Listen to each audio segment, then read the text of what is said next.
Mary! Oh, no! Mary!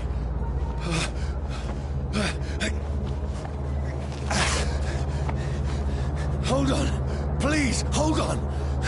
Oh, God. Oh, no. Mary. Mary.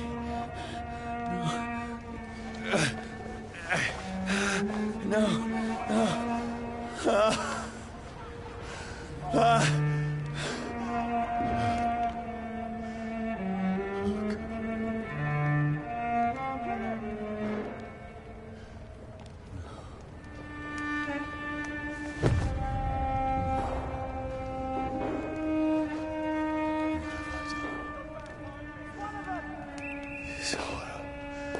It's a nightmare.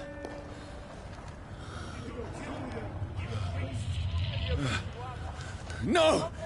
Please, a moment, let me explain!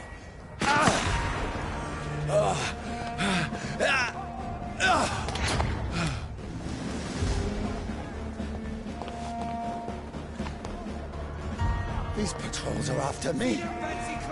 No! No! Don't shoot! This is a nightmare. I need to get out of here.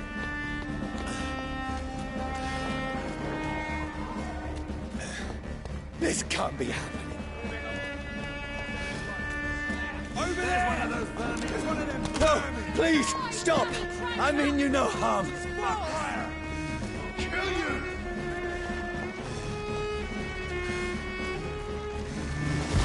What's going on? Oh, Mary. What have I done? What's all this about? Shit, where'd it go? Now, I can defend myself. Kill that thing!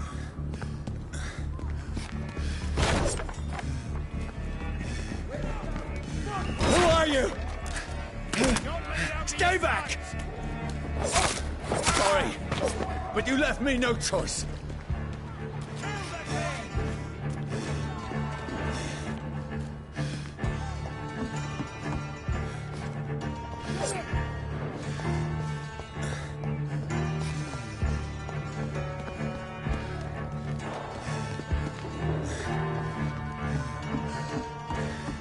Who are you? Stupid beast! Let's see how he likes it. Sorry.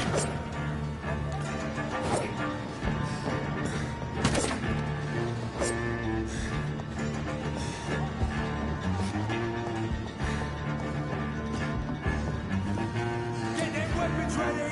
No, please, stop!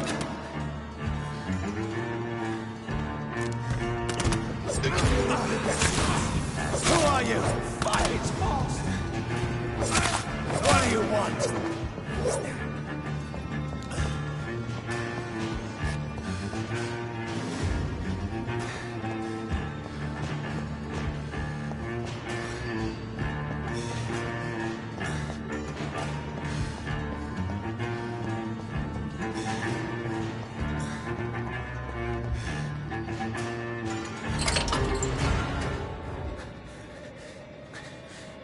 I mean you no harm. I need help. Die, you fucking leech!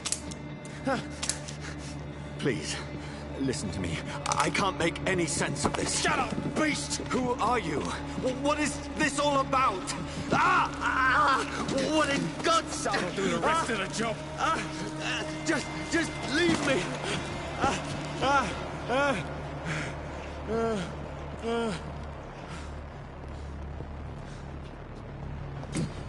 The sun. It feels like it's burning me to the bone.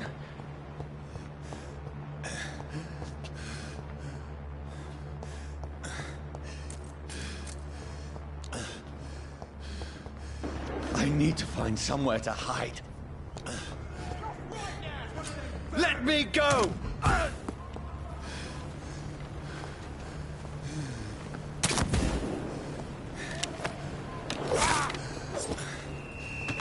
I need to find shelter.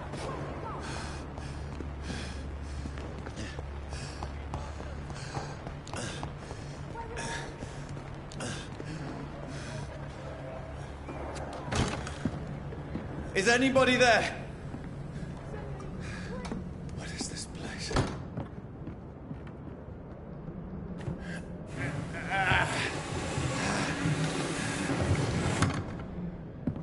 The place seems abandoned.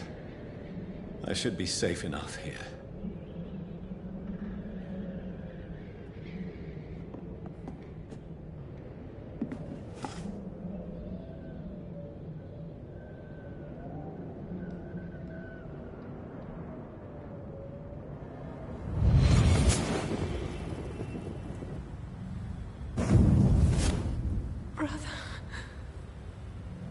What have you done? Mary! Mary! Mary, I'm sorry. Whoever did this to us, I will find them.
This one's dressed up fancy.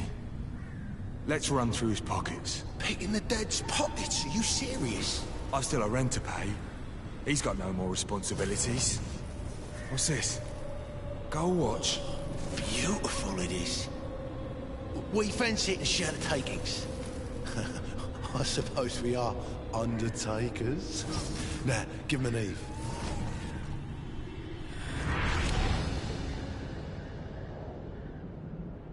That's impossible.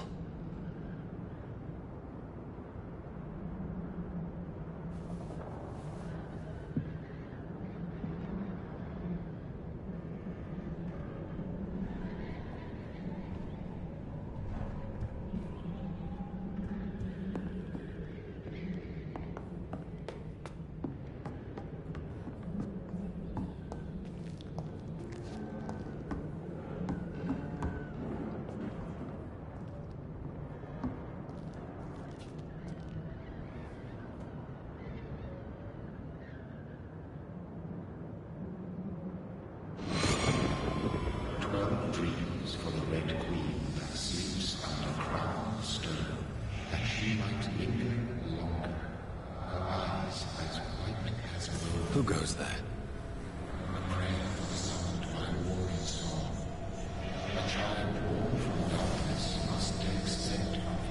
Who's there?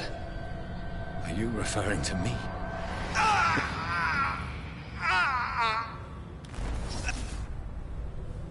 No! No! I still have so much to accomplish.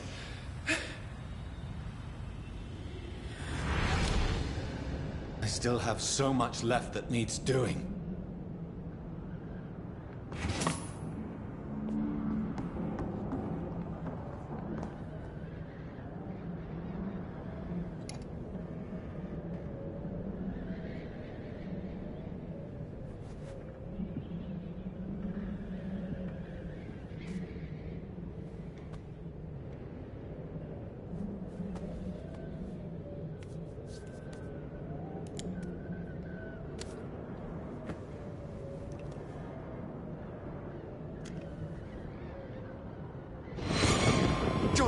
Everyone's lost.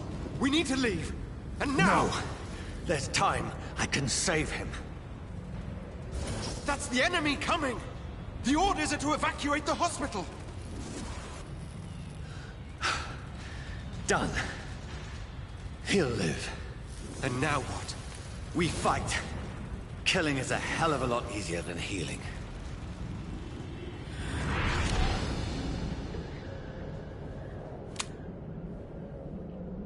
No, it never got easy.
This makes no sense.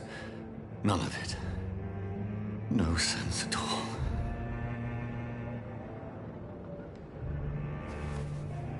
It's a nightmare. That's it.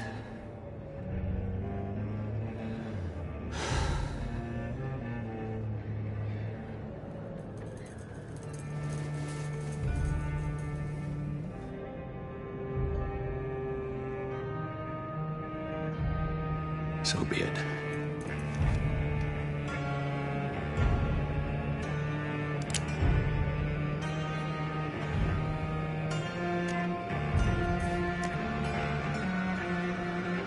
Rational thinking only.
This is absolute madness.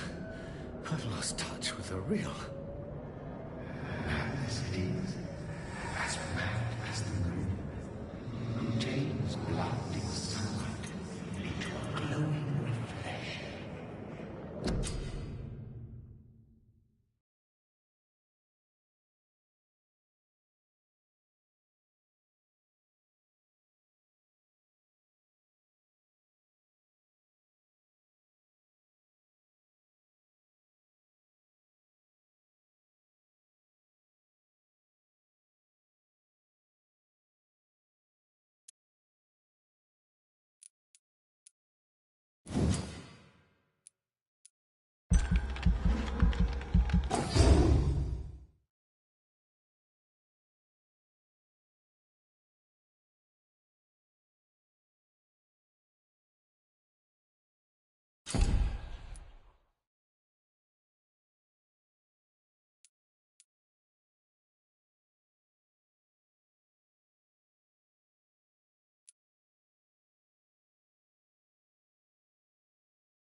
voice in my head.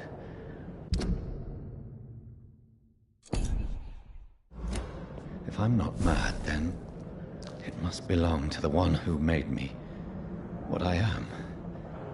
I must find him to understand what I have become.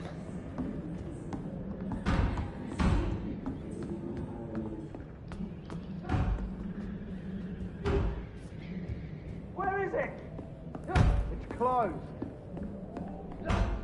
These people want me dead. I need to leave now.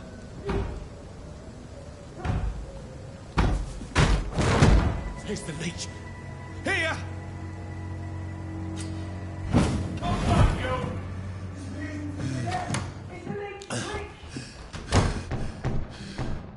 My head's spinning.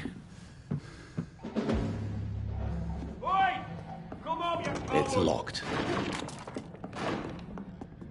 clever fucking beasts.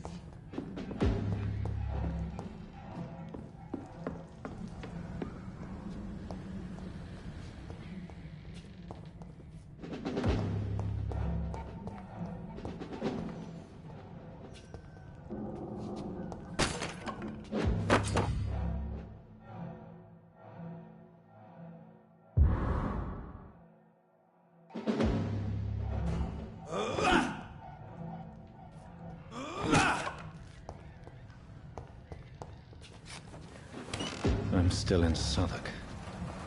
I must reach the West End.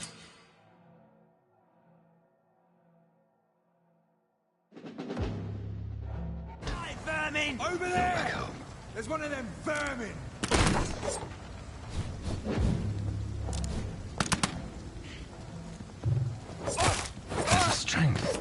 a strength I never knew I had.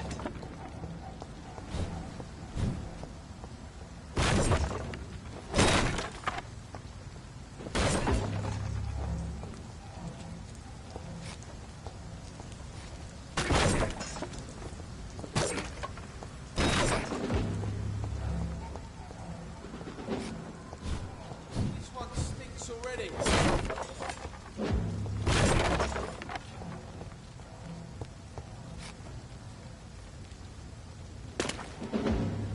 Over there! There's one of them vermin! Too fast, too fast! I swear every fiber of my being is afire.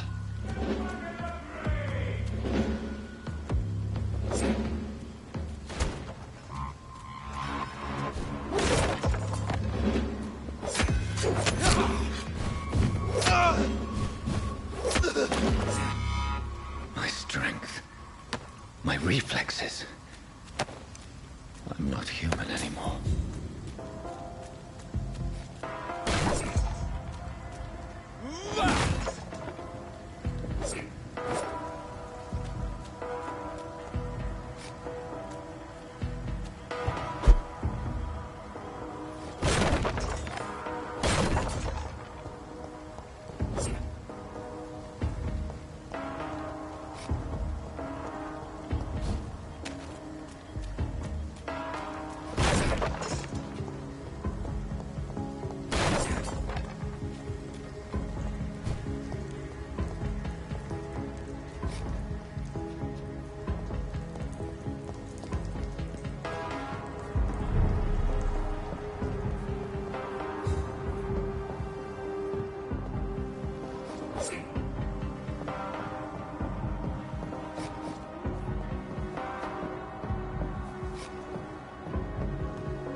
My poor sister.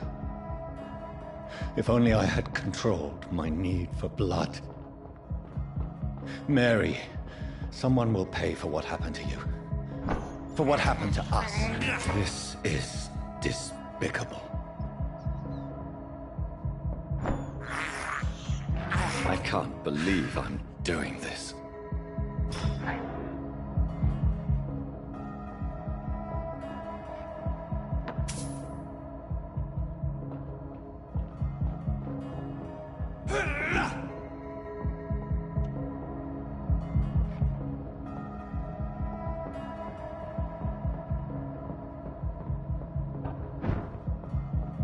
dizziness from the jump. I can now control it.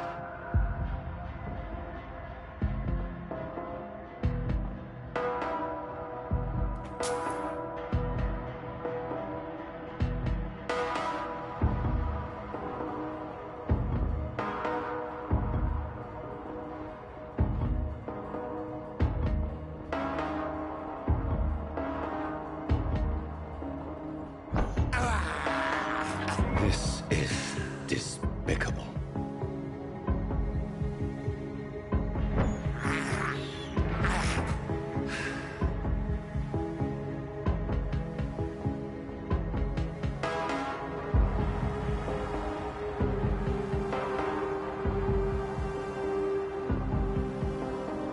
What will London have to say to me?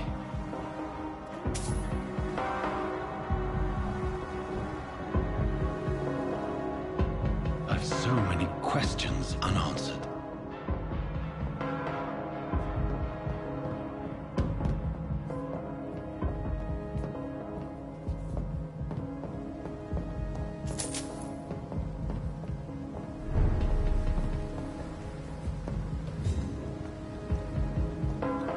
Another corpse. Have the very streets of London become a mausoleum?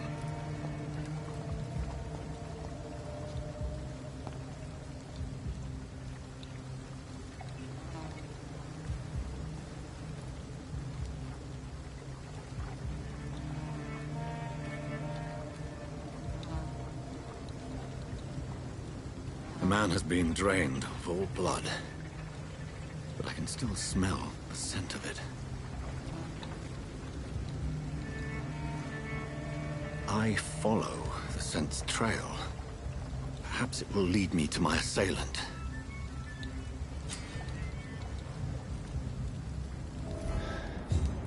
Fresh blood. The smell is so strong. Something dire must have come about.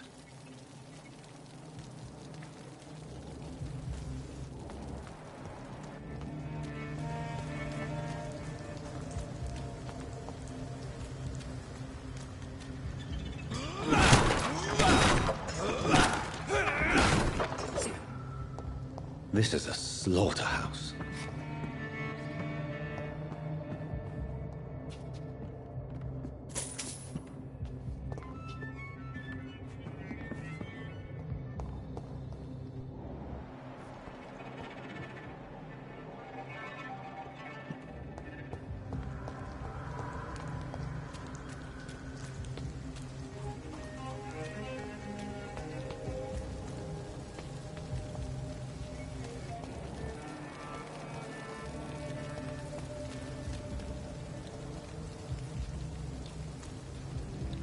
Where has everyone gone?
That's strange. The trail is very erratic, as if the killer was drunk or hesitant. At last, a little life. Welcome, sir, to the Turquoise Turtle. I think drink no. Hello, sir. Are you all right? Is there any way I can help you? I don't know. Maybe you could just talk to me. Maybe you prefer to speak with Tom, then. He's more agreeable talking to strangers.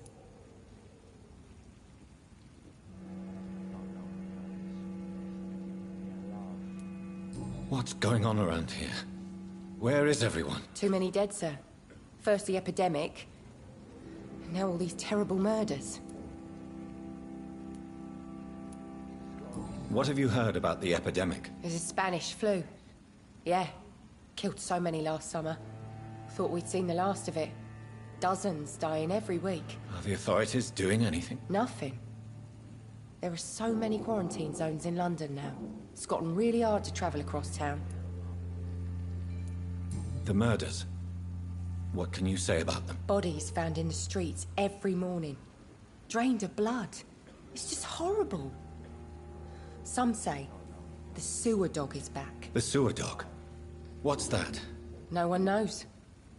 People have always disappeared around these parts. The ancients say it's the sewer dog coming out to feed. But now he's killing in the streets.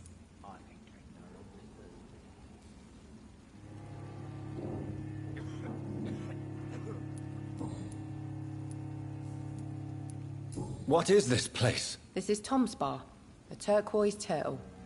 I'm the barmaid here, Sabrina, if you want to know. You don't seem to have much business. Where is everybody? Well, most people are sleeping right now. And those that are awake tend to...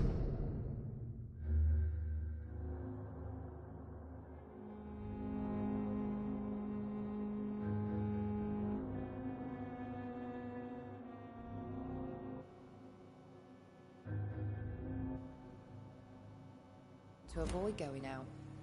What with the murders and all. Are you always open this late at night? No, it's only since the epidemic started. Tom thought that people may need a safe place to stay.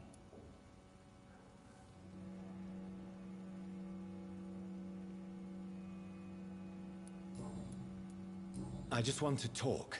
I didn't mean to scare you. I'm not afraid, sir.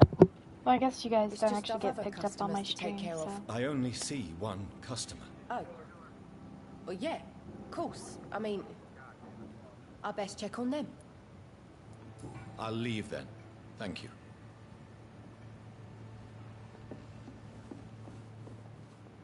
My God, sir, you look like Jonah's whale just spat you out of hell. Can I get you a drink? No, thank you. I'm not thirsty. Well, grab a chair and get some rest. This is going to be another long night.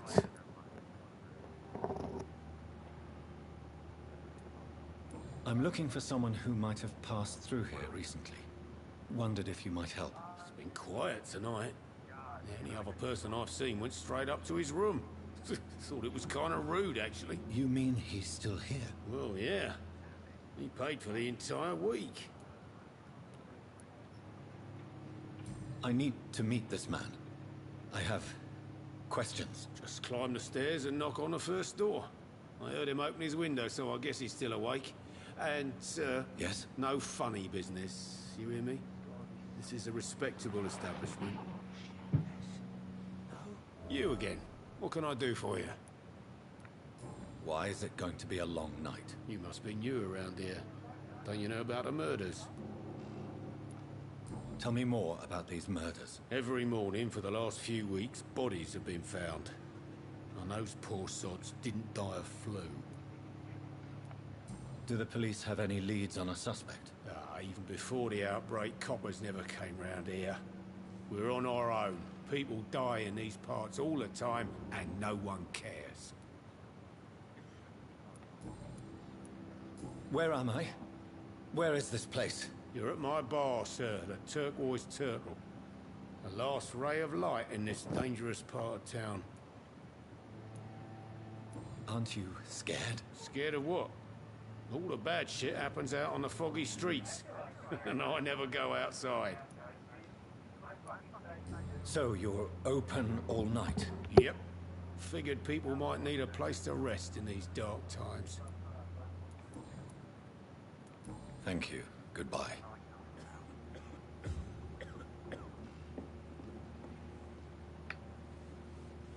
It's a good thing you cannot see me now, Mum. Good evening, sir. I want...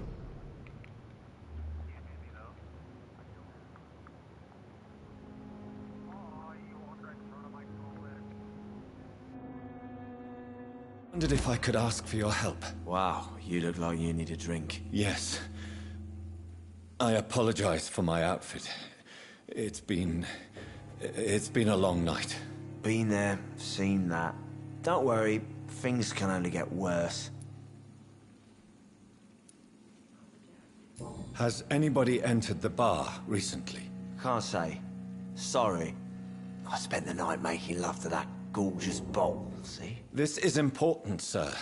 Are you sure no one has come in here in the last few hours? I don't know and I don't care.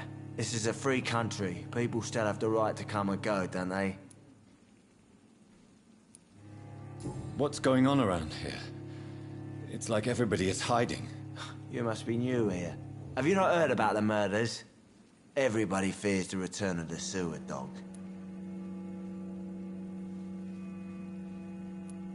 Who is this sewer dog? It's the local bogeyman. Convenient answer for every crime that happened for decades. You murdered someone, blame the sewer dog, eh? You make it sound like it's a fairy tale. People will always believe in monsters. It's easier than accepting their own darkness. We can all be monsters. I'll leave you to your bottle then.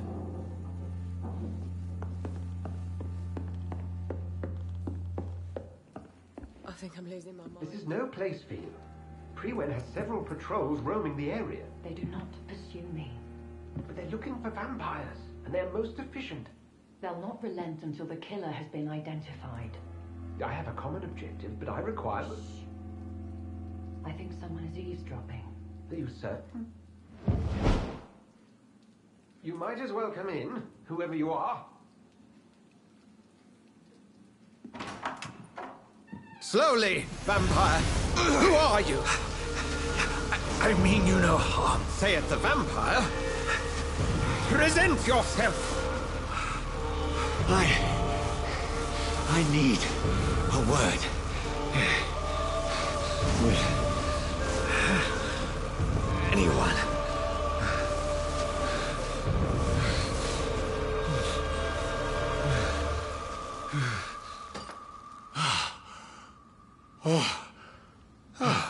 Well, that's something I can do for you.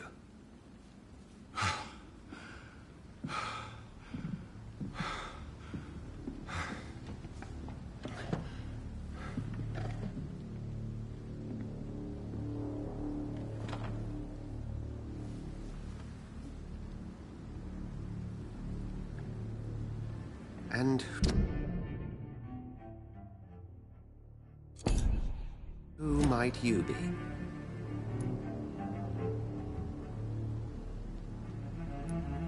Tell me, who are you?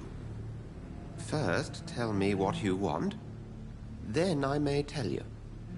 That's none of your concern.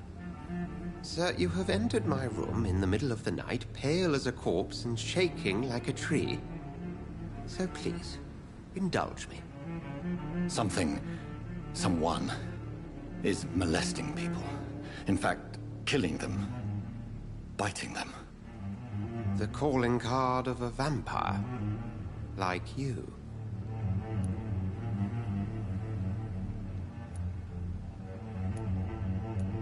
I've been hunted down in the streets and attacked. I'm a victim here, too. I believe you. Then if you are not a vampire, who or what are you? Dr. Edgar Swansea of the Brotherhood of St. Paul. I'm performing an independent investigation here in an attempt to understand precisely what is going on. What have you uncovered concerning the murders? It started a few nights ago. Rumors of violent murders. The docks have always been, shall we say, somewhat unsavory. But this is different. How different? A vampire is at work here. Famished. Reckless. It must be brought to ground, and quickly.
I heard another voice, that of a woman.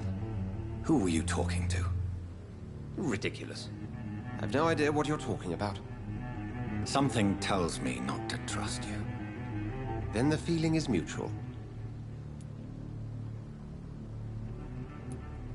And what exactly is this Brotherhood? Sir, if the name is not familiar to you, then we shall discuss it another time.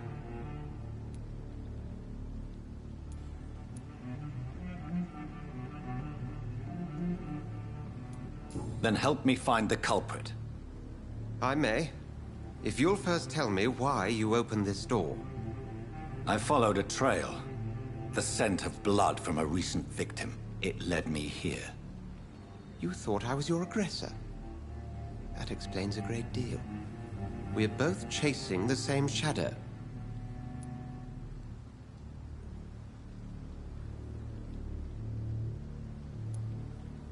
A shadow, indeed. Yet I heard his voice in my head. There was a moment I believed I was mad. You should let me handle this affair. You've no idea what you're up against. No. I will find the monster. He is mine. How will you do any better than I? But then let me ask you this. What are your intentions if you find the killer?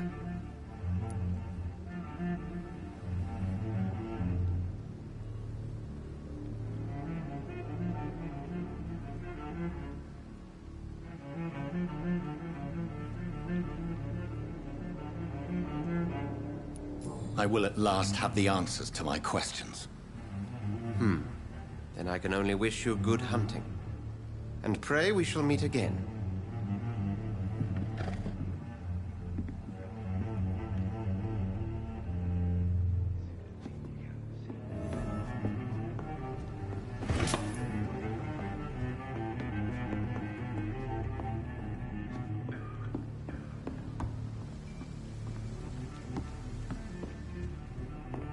If Swansea is not my attacker, it means somebody else came here tonight.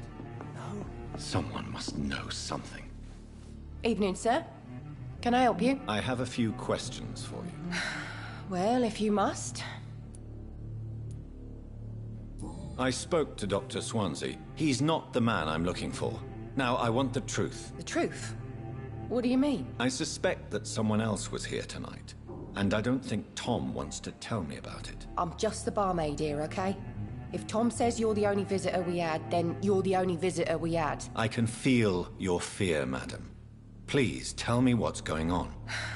It's Will. William Bishop. He came in here earlier tonight and he... Well, I thought he was going to clock someone. What happened tonight? He was dead drunk, as usual. But my God, his eyes, his face. He must have caught something awful. He shouted and cried. It was terrible.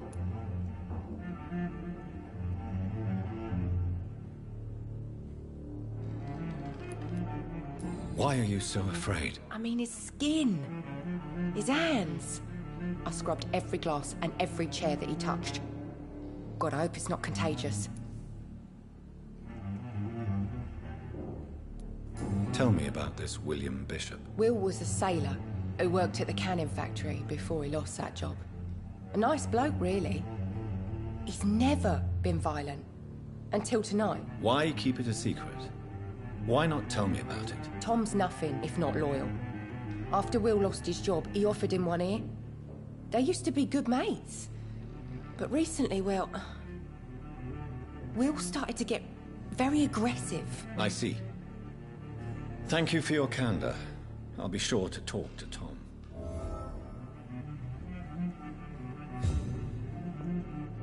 Not long ago, this sort of mess would have given me a laugh.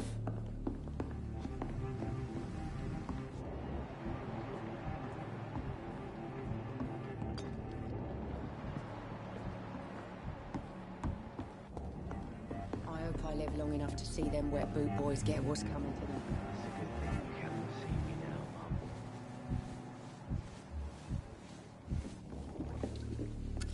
Hello, sir. May I disturb you again? And you're still ugly as sin. I'll leave you to your bottle then. Are they stupid or something? I've never even been to India.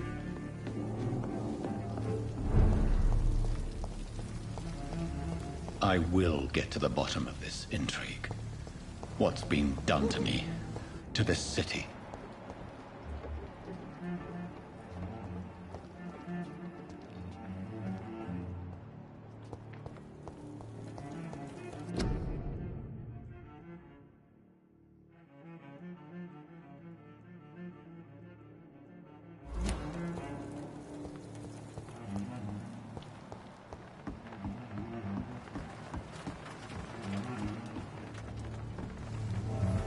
The body is still warm. This man has just been drained of blood. This man was armed. He tried to defend himself. This corpse has been dried of its blood, just like the previous victim. What's this? Some sort of note. Blood and empty gin bottles. This Bishop fellow is something of a heavy drinker.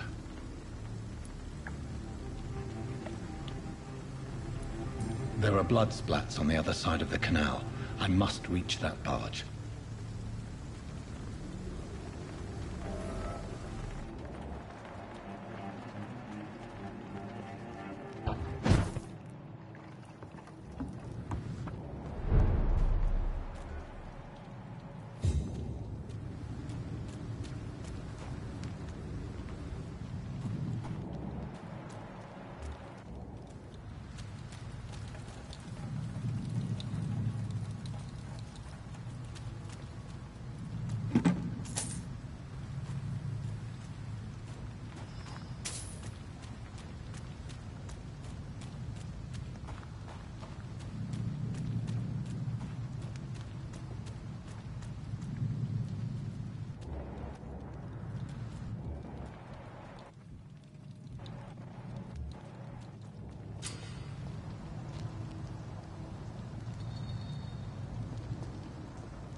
Ammunition crate.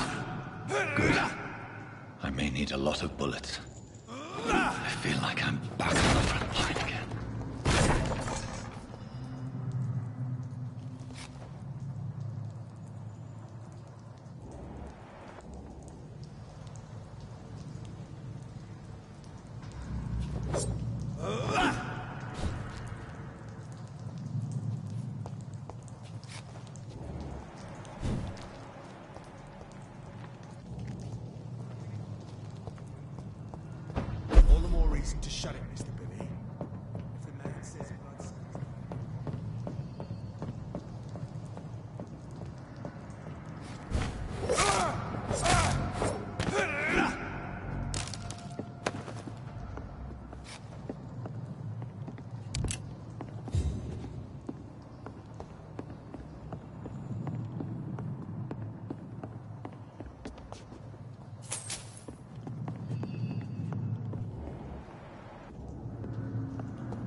It's locked, all right.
Stupid!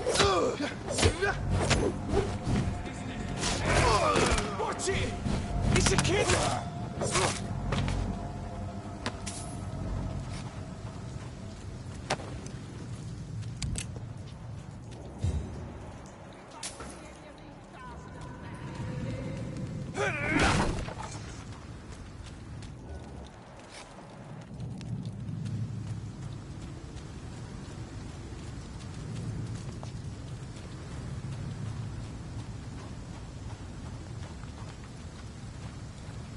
I like their screams when you burn them alive. Crush the leech, boys! Oh, Christ! Look over there! There's one of them burning!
Over there!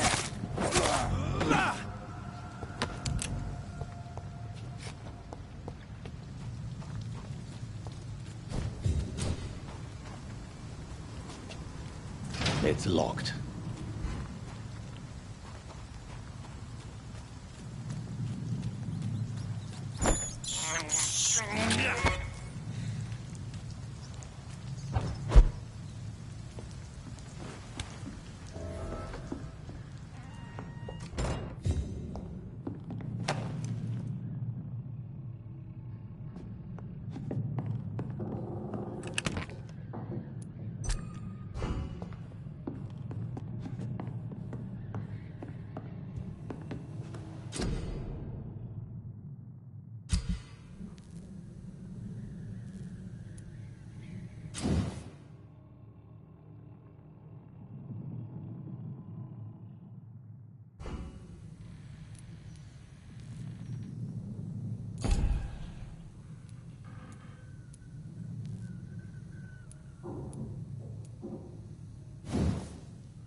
Fresh blood.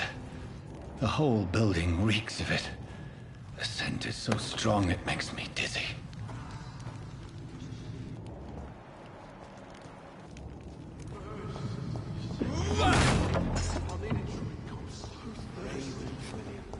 As one. No.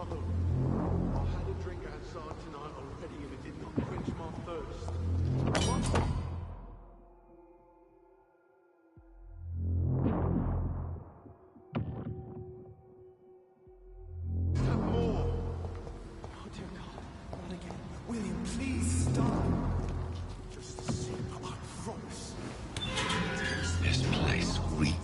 Bloodshed. William, my arm. I can't feel This it. creature is bedeviled. I must put it down.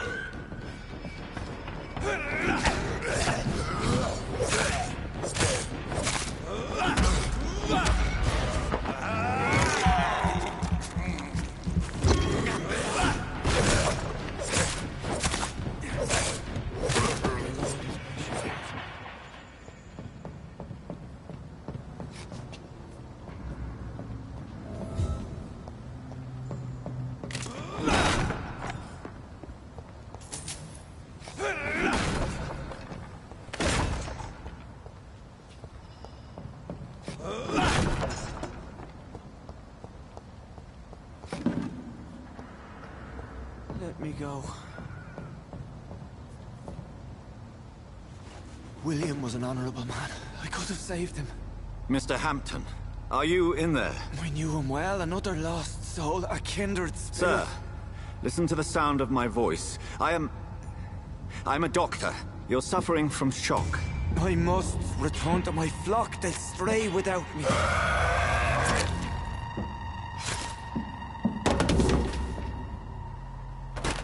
Remember, certain skulls are every bit as resistant as we are. Who are you? What do you mean by skull? You truly are a newborn. I should have realized. Wait. You are the woman from the bar. Are you... like me? Can you help me? I believe, sir, I already have.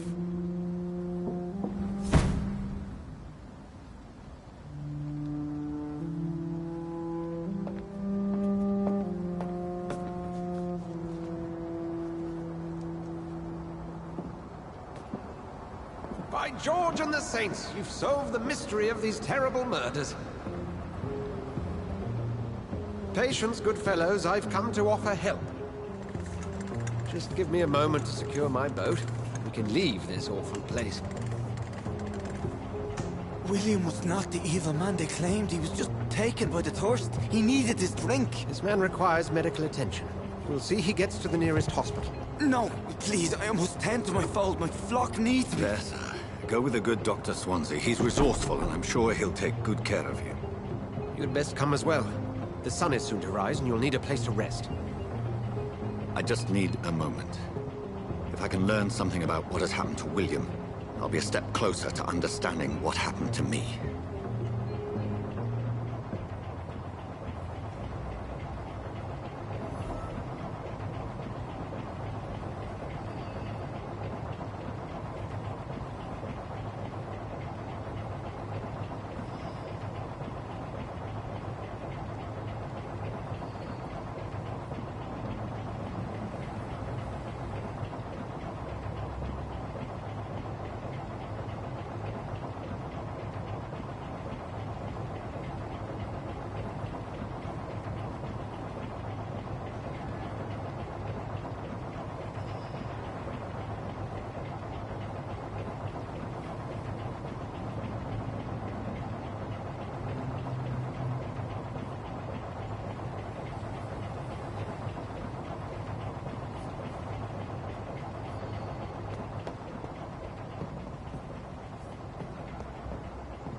This poor creature can't be my maker.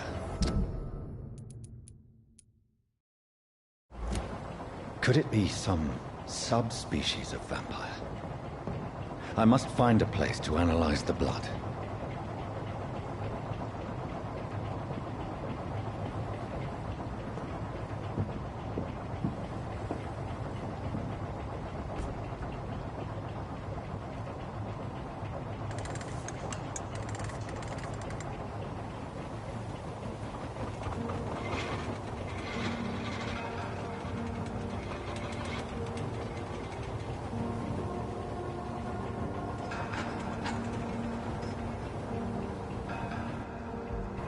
Where are we headed? We're on our way to the Pembroke Hospital. It's just across the canal. They'll have a bed for poor Mr. Hampton. William was... what manner of creature was he? Predator, prey, villain, and victim. Who can say? The important thing is that he's been stopped. Duly noted. And the woman? What... who is she? What woman? Oh, don't play me for a fool. You used me to locate that skull. You must know who she is.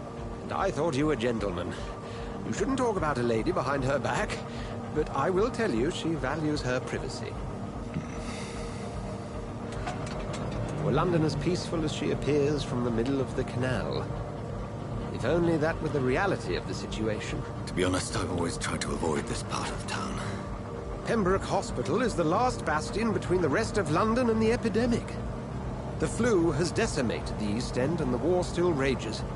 Welcome to the front lines of a plague. This is where you work, Dr. Swansea? I am the administrator of Pembroke Hospital. I thought you were here in service of your mysterious order, the Brotherhood of... Of St. Paul's Stole, yes. But first and foremost, I'm a man of science. A physician, like yourself, Dr. Reed. How do you know who I am? No need for modesty. You are Dr. Jonathan Reed. A surgeon of some caliber and renown, if I'm not mistaken. You are correct, sir. I knew it! I had my suspicions. But when you took the blood sample from the corpse of poor William, I was certain. Dr. Reed. Marvelous. Have we met? I attended 3 of your seminars before the war. I have the utmost admiration for your research. And what a turn of fate. England's most esteemed blood specialist returns to London a vampire. That word, again. From a so-called man of science. I understand. Traditionally, the role of science is to refute myth, but when myth walks among us, the Brotherhood of St. Paul has dedicated its purpose to their study. There's so much for you to learn. Of that, you are right. Well, then let me be blunt. Join my staff at Pembroke Hospital. As a physician. I suspect you'll not find a better post of employment to contemplate your predicament. This is sudden. I was returning home to see my sickly mother. But alas, that was before contracting this affliction. Dr. Reed, take a moment to consider. The post would be for the night shift, providing a good explanation for your absence during daylight hours. You'll be adequately reimbursed, and have a place to hide. I even had the forethought to bring some clean clothes. So, what do you say? It seems I have little choice, but yours is a generous offer, so I thank you. Brilliant! Oh, Jonathan, this is one for the book, and the beginning of a beautiful friendship.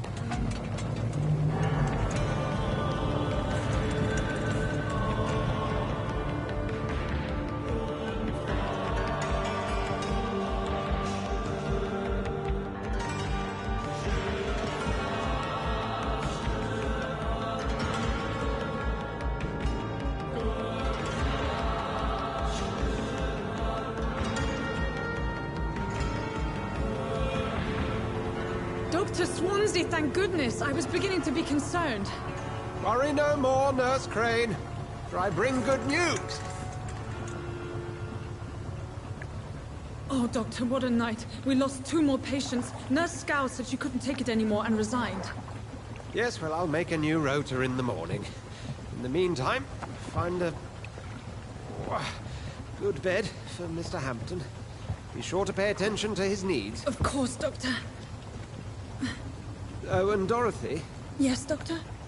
Dr. Reed here has just returned from the front. He served King Country and will be joining us here at Pembroke. We're very lucky to have gained a surgeon of his talent, and one so experienced in blood transfusions. That is good news indeed, Doctor. Oh, yes.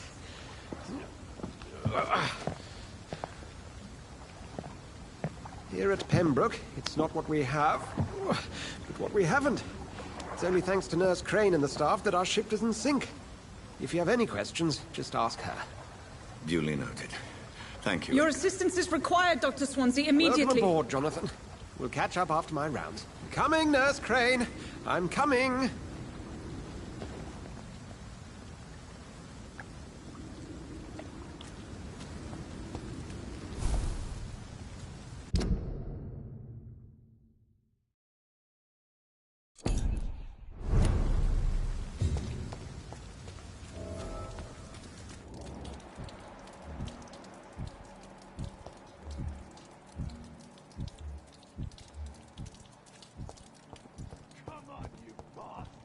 You can do better than that.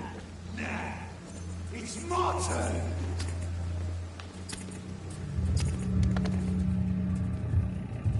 Rotten or pristine, each heart contains the seeds of life. Drink at this river, try it all.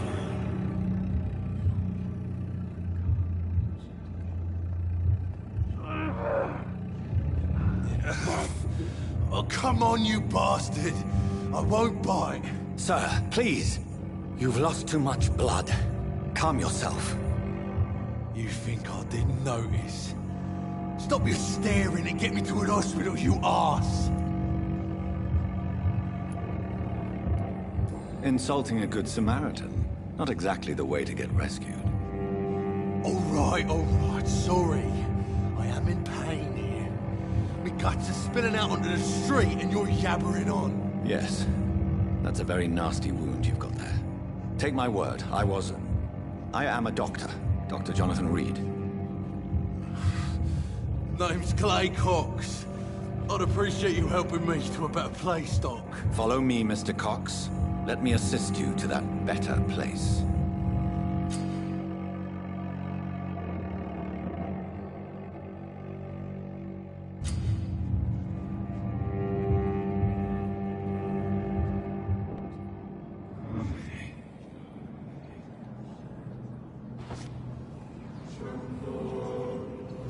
Bring this fading light into the shadows.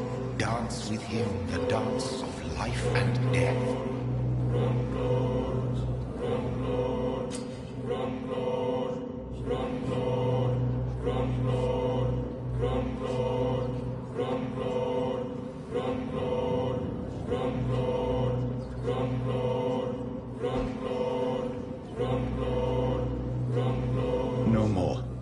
Not tonight. Not like this. I will not take another life.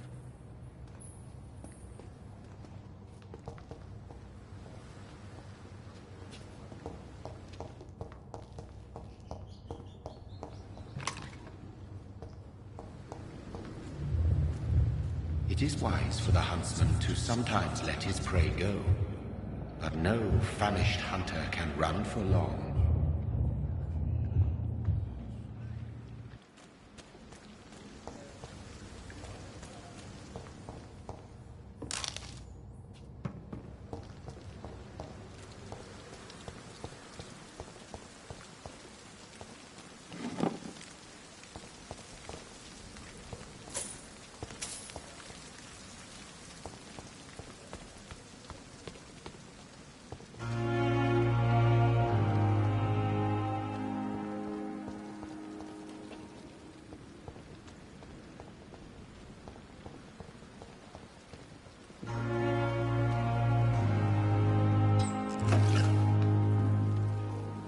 Good evening, nurse. I'm Dr. Jonathan Reed, the new surgeon here at the Pembroke. Dr. Swansea has already told us about you, sir. I'm Nurse Gwyneth Brannigan. Welcome to the Pembroke Hospital. Did he really?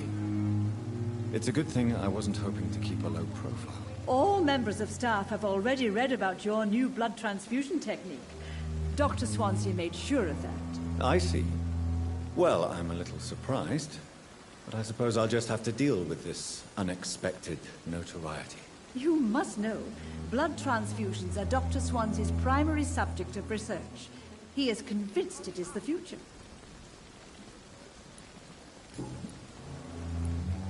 How are things here? Not good, to say the least. We're struggling against an invisible enemy, more lethal than any bullet from a gun. It's hard, Doctor. An invisible enemy. Quite a poetic term for a disease, especially from a nurse. Sorry, Doctor. These last few weeks have been exhausting. We could all do with a good night's sleep. Do you think this hospital can survive the epidemic? We are all volunteers here, and we're trying to hold fast, but how do we beat an invisible killer? Some nurses have already resigned.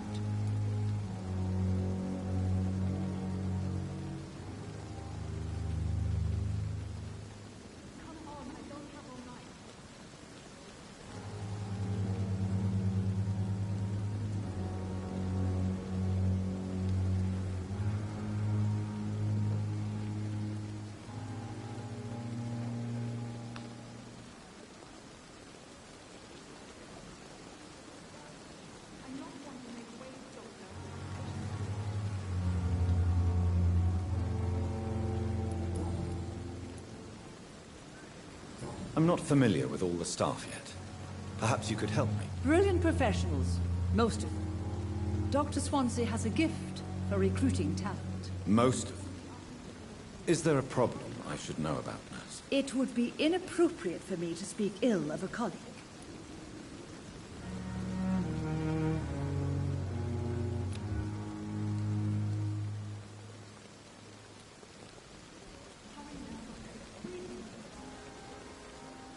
Is there anyone that stands out? Well, I have never met someone as dedicated as Dr. Timmins. He should be a standard for us all here. If only he were younger. Why should his age be a problem? I guess it's fair to say he's always pushing himself to the limits. He just doesn't know when to stop and get some rest.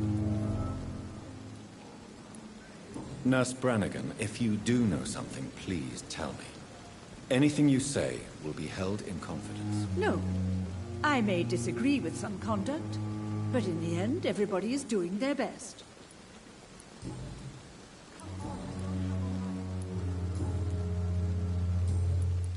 Goodbye, nurse. Call me if you need assistance.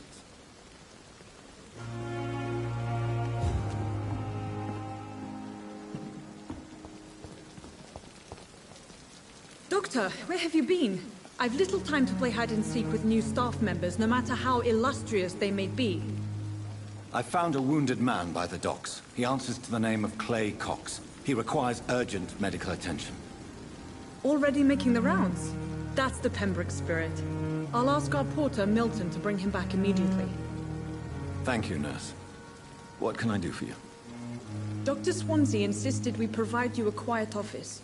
You'll find it on the second floor with your name on the door. Thank you. Nurse Crane, isn't it? Yes, Dorothy Crane. Welcome to Pembroke Hospital, Dr. Reed. Your office has been prepared.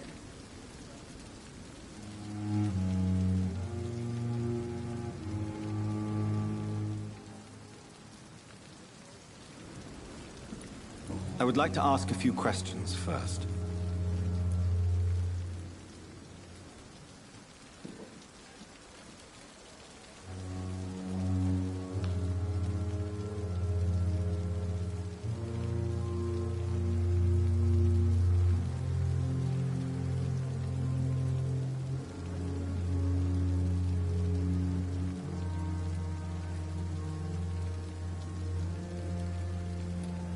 And Mr. Hampton, the patient we brought in, how does he fare?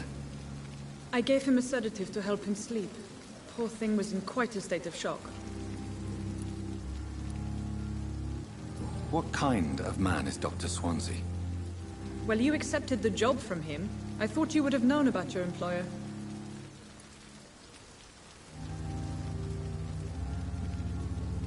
It's right to assume Dr. Swansea knows far more about me than I do about him. You'll get to know him soon enough, and better than me. The administrator has better things to do than mix with us. Apologies, I've only just met him the once. This is sudden.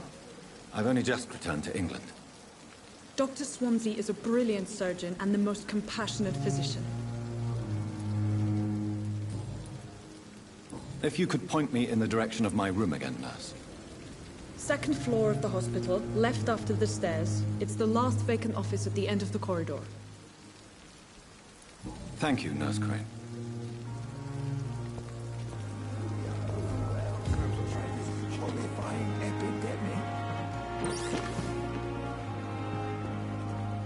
Good evening, sir.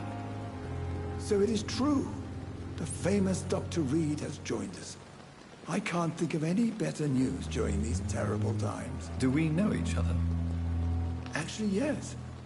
We met once before, at the Rockefeller University in New York. Dr. Tippett's, yes, I remember. I was assisting Professor Carell in his research about coronary bypasses. He had nothing but praise for you. He was also very confident about your future. And look at you now. Eminent surgeon and blood transfusion specialist.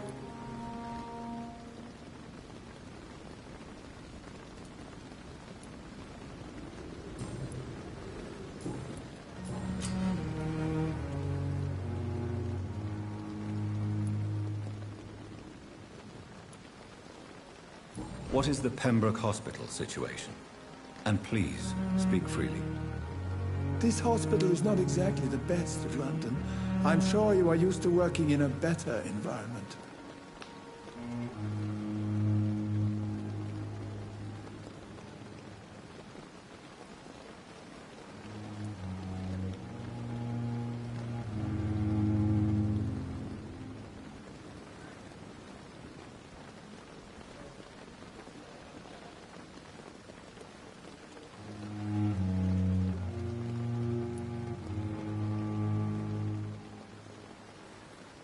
It's not exactly the best situation in London either.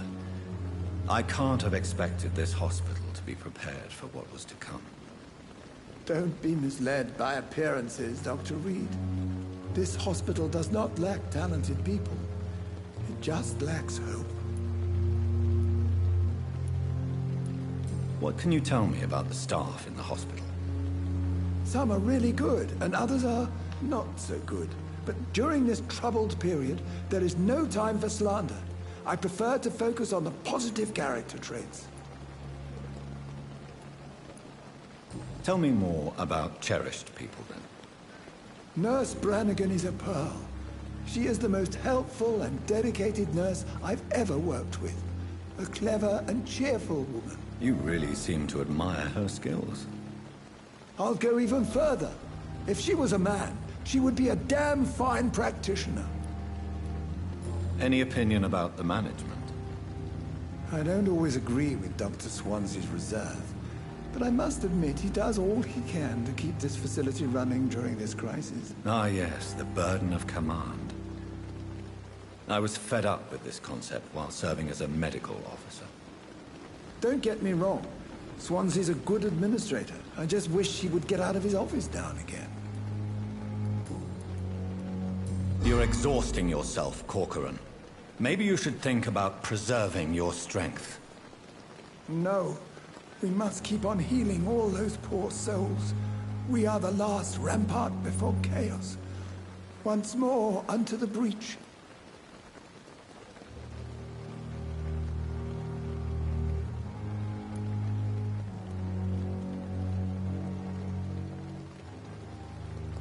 Nurse Brannigan is worried about you, Doctor. She should not have told you that. I will have a word with her. You don't have to blame her for her honesty. I'm not that kind of man, my dear Jonathan. Actually, Nurse Brannigan's opinion is the only one I may listen to.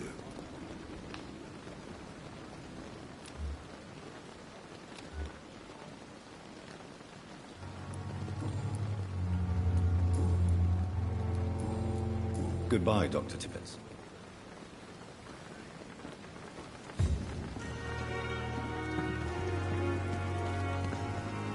Safer here than anywhere else in the East End. Good evening, sir.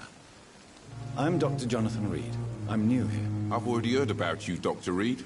I'm Milton Hooks, the ambulance driver for this shithole of a hospital. That's quite a blunt introduction, Mr. Hooks. You can call me Milton.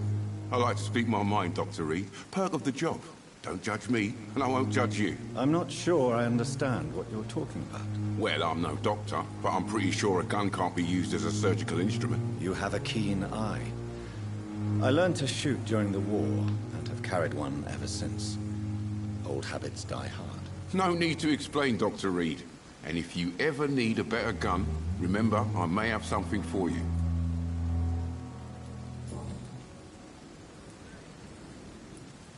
How is the situation around here? You want to hear the situation is all right? It's fucking awful. We lack everything, and it's getting worse every day. So what do you do exactly in this hospital? Apart from smuggling guns, I mean. I've been an ambulance driver since...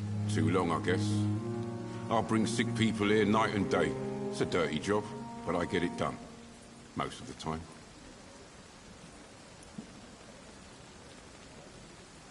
It sounds like things have been a bit rough recently. What's happened? Yesterday I got attacked by the patient I was bringing in. I escaped through the hospital's garden, but I lost my wallet when I was running. You left an infected patient outside the hospital? That's incredibly dangerous. Go there yourself if you want, but be careful, Doctor. I'd rather not bring your dead body back. Since you're on the front line, how is the sanitary situation in this vicinity? It's a complete disaster. It's even getting dangerous to enter some streets or buildings. Even the locals attack you. Are you really smuggling weapons through the hospital? And why not? I've already been attacked by patients, you know. And by gang members willing to steal my money. But you're not defending yourself. You're selling guns to civilians. You keep people alive your own way, Doctor. I offer them another way to protect their health.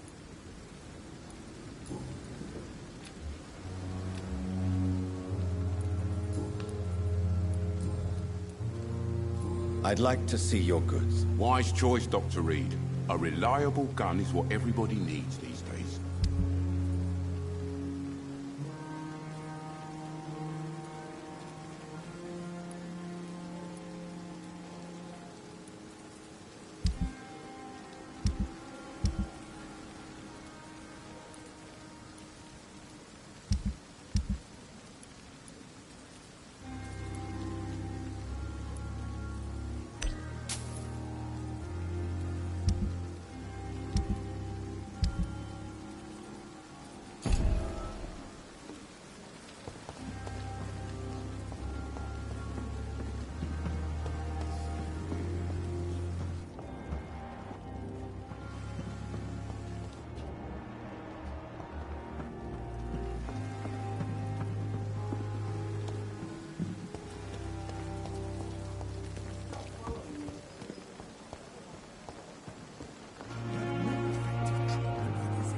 Good evening, Nurse Brannigan. Good evening, Doctor. Goodbye, Nurse. Call me if you need assistance.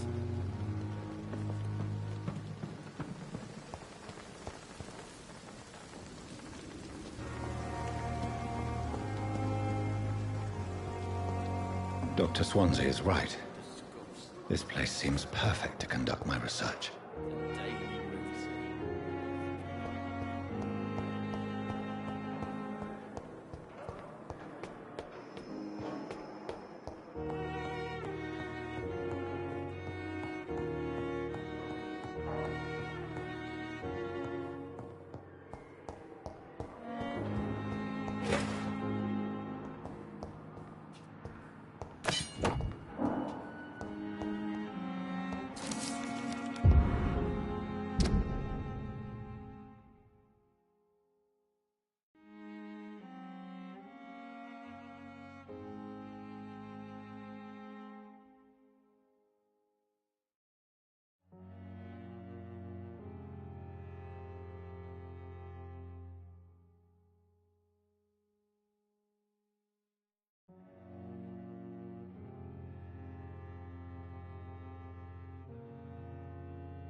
This must be the place.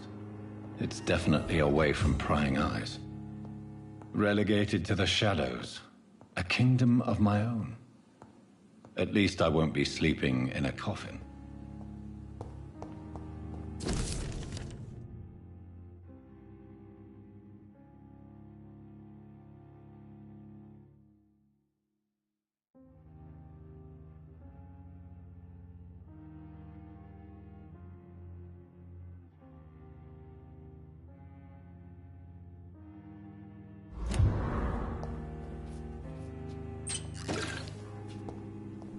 The flower's dying.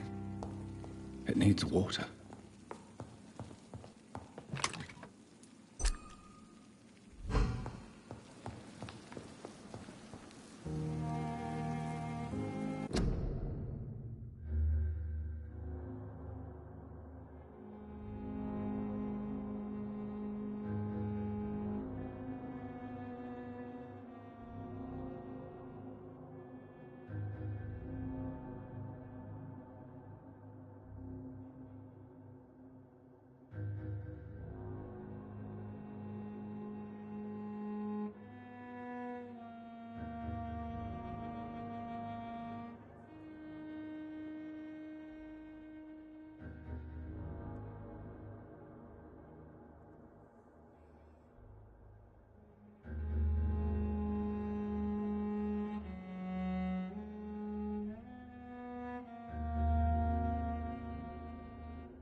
William Bishop's blood is much more unstable than human blood and shows extensive mutation. But this is not what happened to me. I must keep on searching. The sun is about to rise. I can feel it. I'll continue tomorrow night. I have so much time now.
If I'm to stay here until my research...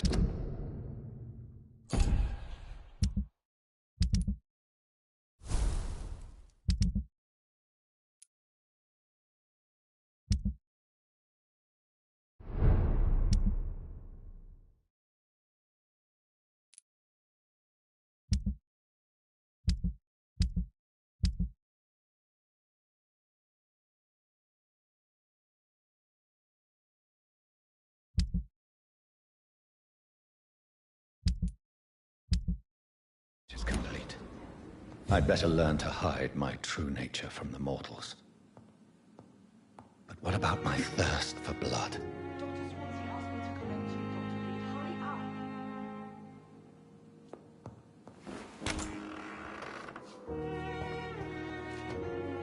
Yes, Nurse Crane? How can I help you?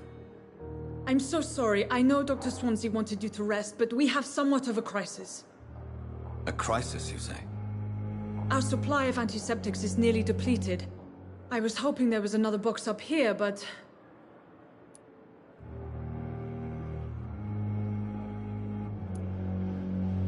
Sorry. There's nothing here.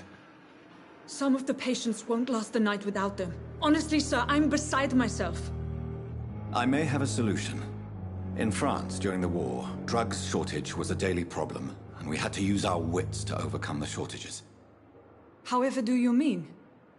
If combined correctly, certain household chemical products can be used in a pinch instead.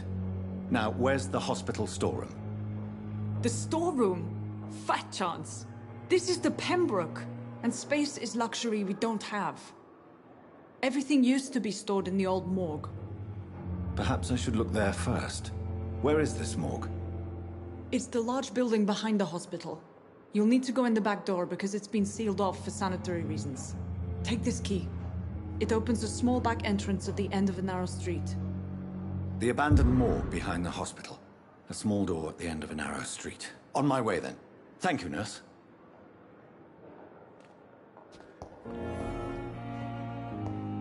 It's locked.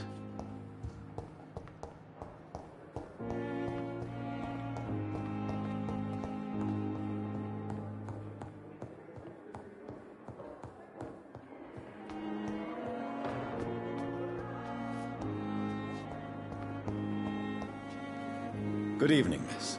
I'm Dr. Reed, the new surgeon at the Pembroke Hospital.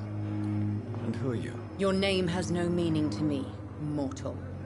You're nothing but dust blown by the winds of eternity. I beg your pardon? What are you begging for, mortal? My clemency? Well, tonight maybe I'm inclined to mercy. You'll never forget the night you met Thelma Howcroft. You keep calling me mortal. Why is that?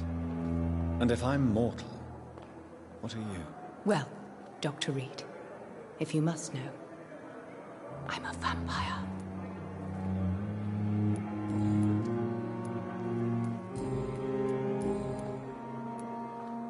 And why do you believe you're a vampire? I don't need to believe anything. It is what I am. It is what I feel within this hollow shell of flesh. Please, describe to me how you feel. What is it like to be a vampire? I can hear my body crumble from the inside as my flesh cracks and fades. I sense the last pulse of postulant blood within my drying veins. I need new blood. I see. Have you ever heard of Cotard syndrome, Miss Howcroft? Never. It's a mental illness discovered by a French neurologist named Jules Cotard. The affected patients are delusional.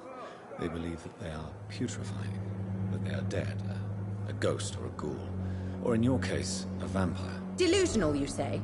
Oh, sad and petty mortal. You can't even begin to understand the concept of immortality. And you think it is I who am delusional. I'm assuming you must be a patient here. Am I right, Miss Howcroft? It's only a cover. To hide from my enemies. I can leave whenever I want. As a woman, a spirit, fog, or bat. The staff here are not your enemy. They're here to help you, to care for you. I'm not speaking of the doctors in white. I'm speaking of the men and women who hunt me.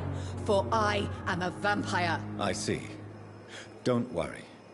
These people will not find you here. I'll personally make sure they leave you alone. Thank you, mortal. But do not interfere with them, for you are no match for those that hunt me. Who are these enemies you mentioned? Can you describe them? I cannot say for sure. But I sense their eyes on me from nearby. I feel them watching me every time I visit the garden near the morgue.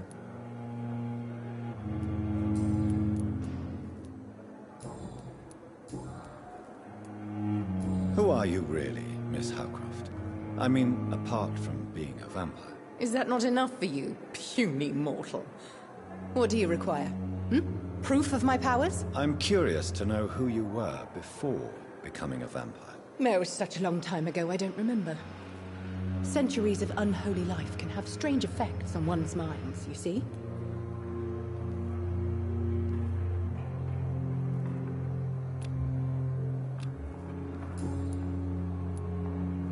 I'll leave you, Mistress of the Dark, to your nocturnal activities.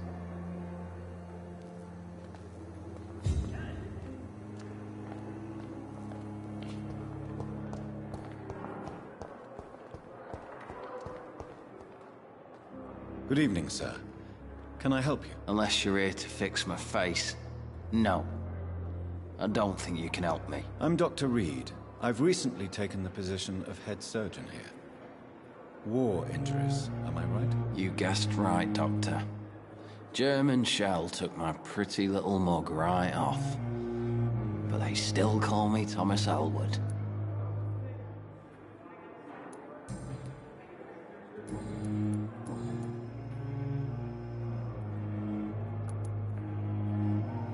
How is your stay with us, Mr. Elwood? Oh, it's bliss. I just escaped death in the trenches to be surrounded again by the moans of the dying. Can I ask you precisely why you're a patient here? It's the pain, sir. The drugs don't work. It just hurts under the scars, if you get my drift.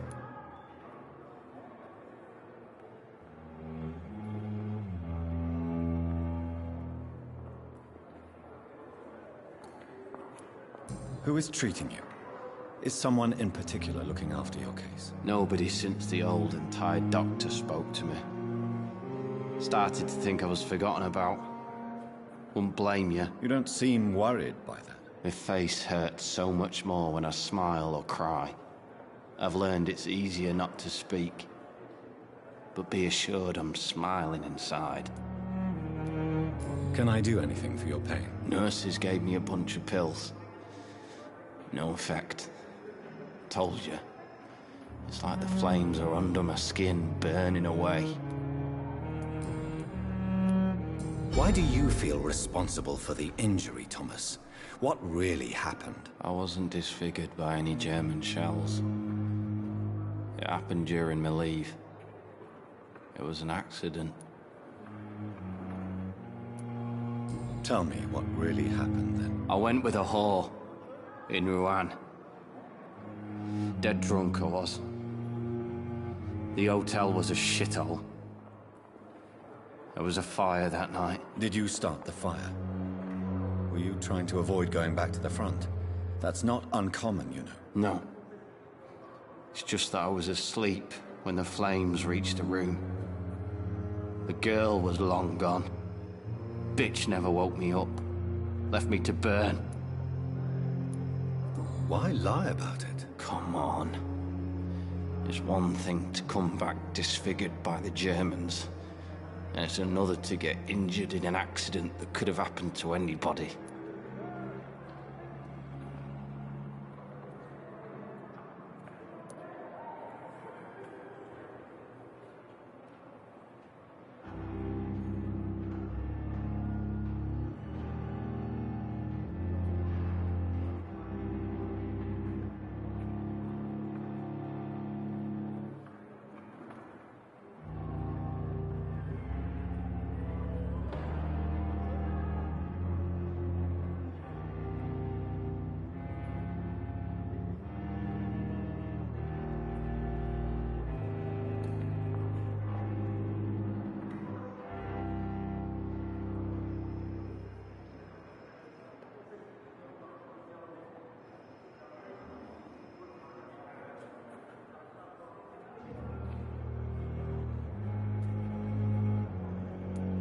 You know you can't hide forever.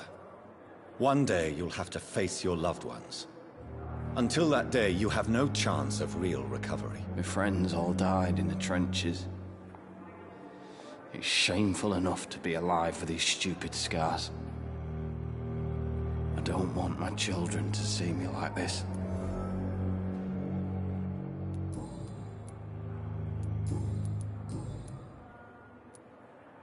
How close are you to Miss Horcroft? Are you aware that she thinks she is a vampire? To wait for her next nibble is the best reason to stay here. Every time she approaches my bed, she treats me like something tasty. A normal person. Aren't you afraid? She may hurt you if the game goes too far. She's quite harmless, I can assure you. Her head's broken inside is all. While I'm busted on the outside. But she's still beautiful. Living proof that there's hope for me.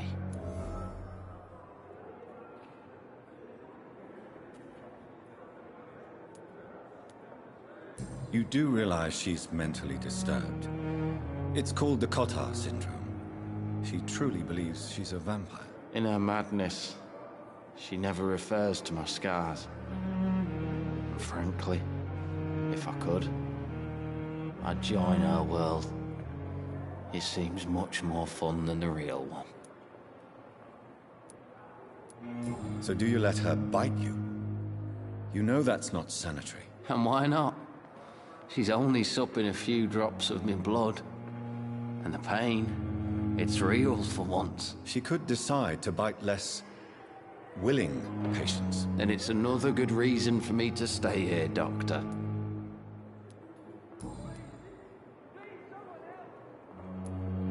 Where were you stationed, sir?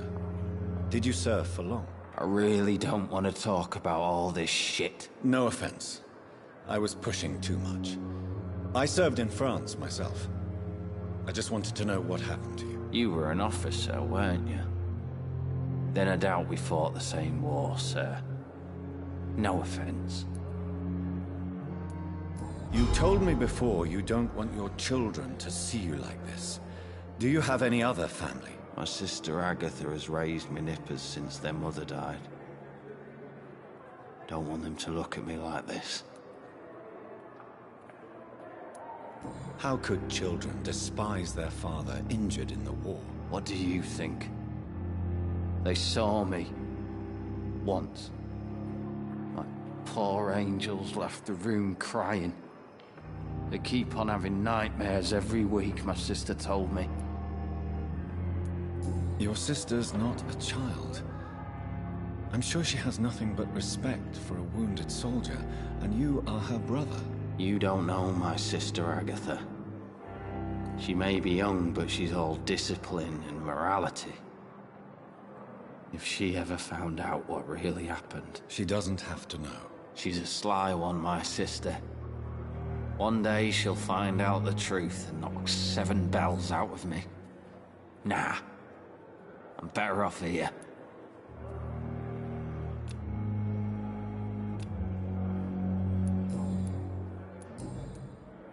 Goodbye for now, Mr. Elwood.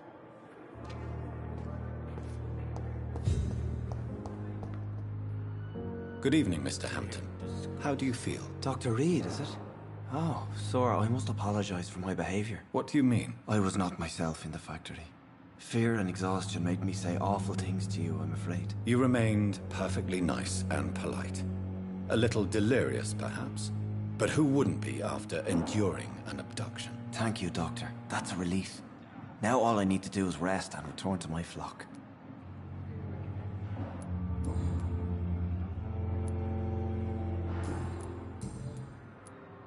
Do you know Tom Watts, the bartender from the Turtle? I met him before I found you in the canning factory. Tom? Yes, of course. Always the helping hand, good old Tom. Without men like him, corruption and despair would have wiped out the East End long ago. People are still in despair. How could it be otherwise? The authorities have left us all to rot in this contagious nightmare. No drugs, no advice, nothing. It's a damn shame. Who should I avoid in this part of town, then? Any particularly evil figures? Not really. Most men and women are just doing their best. And it's not my habit to speak ill of people I know, Doctor. How did you end up in William Bishop's den? I had received alarming news about his recent behavior. I went to his place, and he refused to let me go. Why did he abduct you? William was an alcoholic. His addiction suddenly changed to blood. I don't know why. Just like a patient I met here. This Miss Hawcroft. You dared to enter this awful place alone. You're a hero, Mr. Hampton. Or a fool. I'm just a man trying to help his friends, Dr. Reed. William Bishop was a conflicted soul, searching for light. What is the general situation in the East End docks? The situation has always been tough, with a lot of tensions between the gangs and the dockers' trade union. The Wet Boot Boys are very nervous since they lost their leader.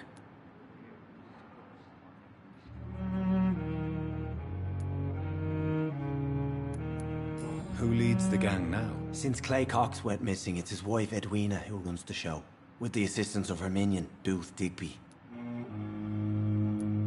Has the gang been threatening you? Ah, no. I've had this nickname for so long. You know, the sad saint of the East End. No one dares to bug a saint. Not even criminals.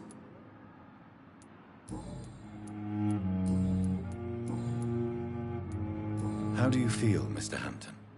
Medically speaking, I mean. I feel exhausted. Beyond exhaustion, actually. William drank so much of my blood in his madness. I feel... empty. You're in good hands here. Dr. Swansea is well versed in blood transfusion, and I'm sure he'll take the best care of you. Thank you, sir. I believe all I need is rest. And then I can go back to the people who need me. What do you do for a living, Mr. Hampton? I can't help but notice the cross around your neck. I manage a night asylum for the poor and homeless of the docks. And I try to guide the lost and hesitant on the right path to our Lord. Are you a priest, Mr. Hampton? A deacon, maybe? Not at all, Doctor. I'm just a man of faith willing to preach the good word. Why didn't you use your cross against William Bishop? To repel him somehow? That's a very strange question, Doctor. A cross is no magical token, if that's what you were trying to say. Not mine, anyway. Have you made friends since you arrived? Not really, but I recognize Miss Harriet Jones. I knew her when she lived by the docks. That poor woman had such a miserable life. You never came to see her here at Pembroke? Receiving visits when sick can be an important part of the healing process, you know.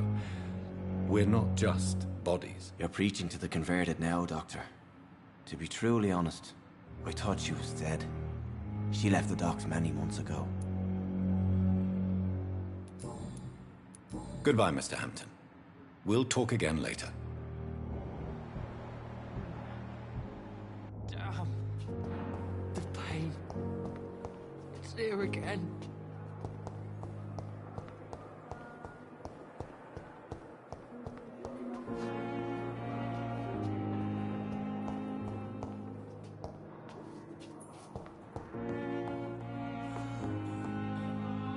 Good evening, sir.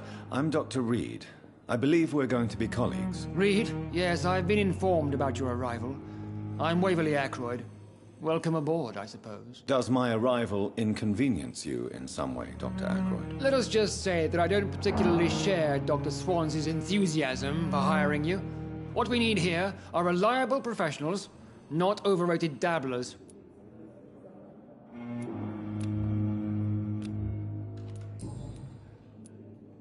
If you have a problem with me, Dr. Ackroyd, please feel free to tell me. Dr. Swansey has imposed your presence on this hospital without asking anyone's advice.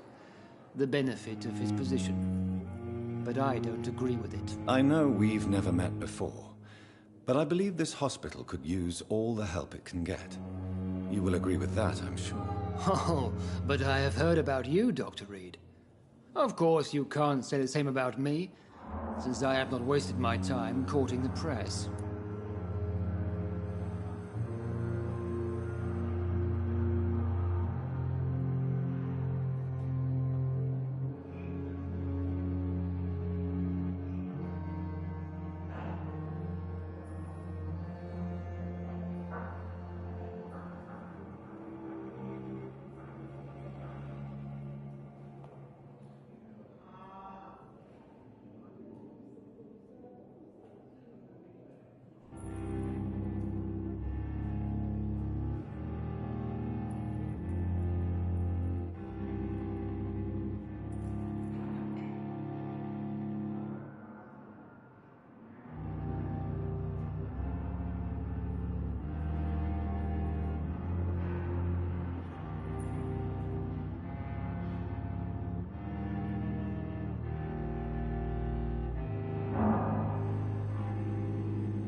Aren't you too old for such jealousy?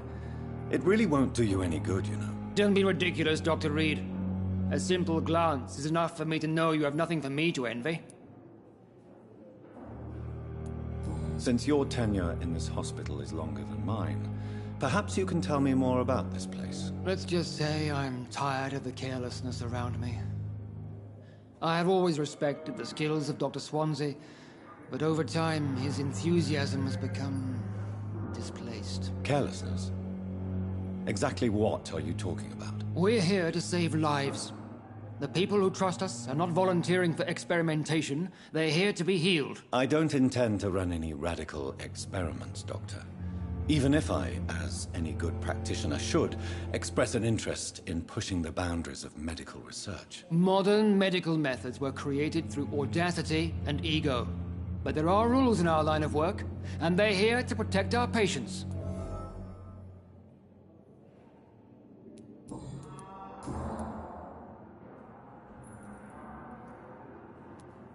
It seems you have bad memories of your military service. I refuse to see this industrial slaughter as scientific progress. War only reveals the worst in men. We can at least agree on something, Dr. Ackroyd.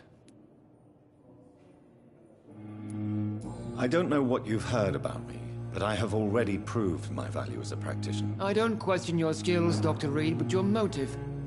Is it money, fame, or are you truly dedicated? And what exactly is that supposed to mean? I served in the war just like you.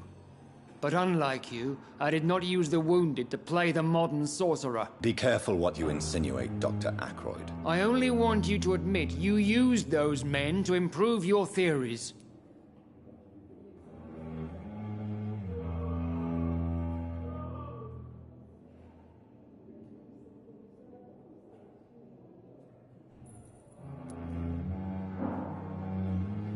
Knowledge has always been and will remain our main weapon, and it has always come at a price.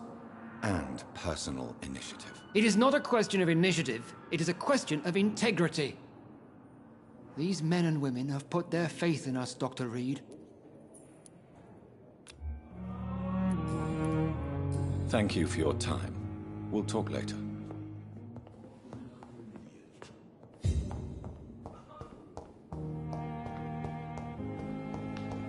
Thelma Howcroft said she was being watched by vampire hunters. Where are they hiding? I should investigate.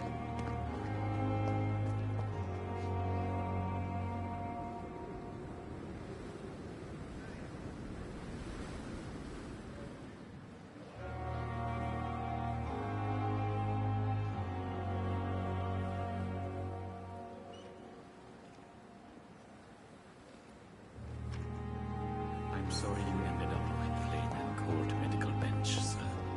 I understand you must be very angry about this unfair situation. I managed to arrange to have you buried in the same mass grave as your wife.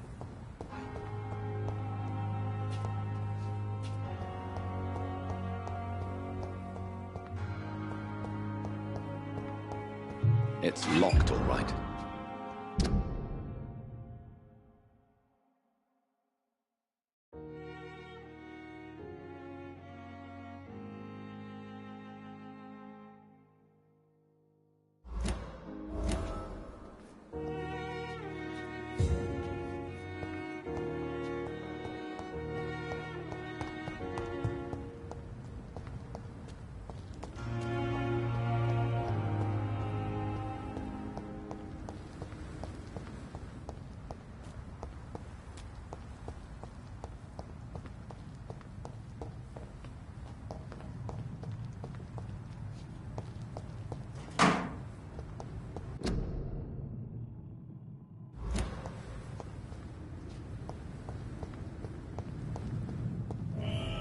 Scowl voices in the garden.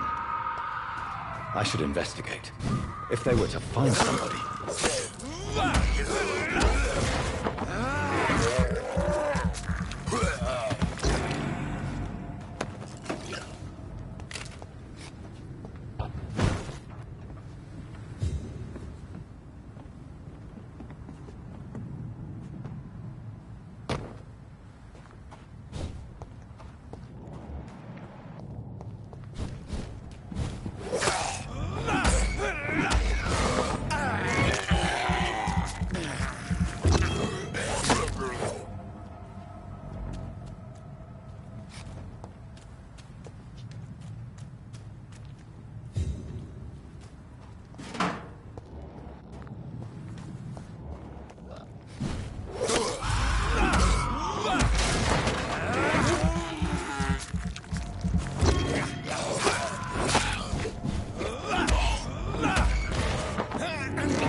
to the infected William Bishop.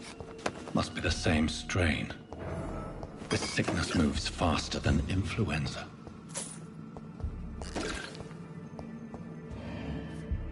It's locked, all right.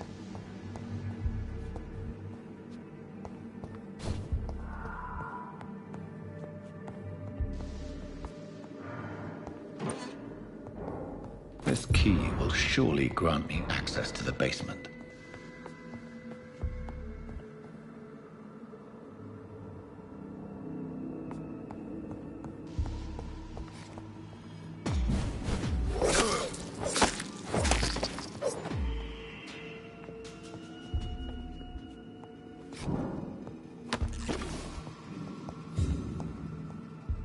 Balls of Mars, fortifiers. As popular as they are ineffective. But they do contain iron tartrate, and that might prove itself useful.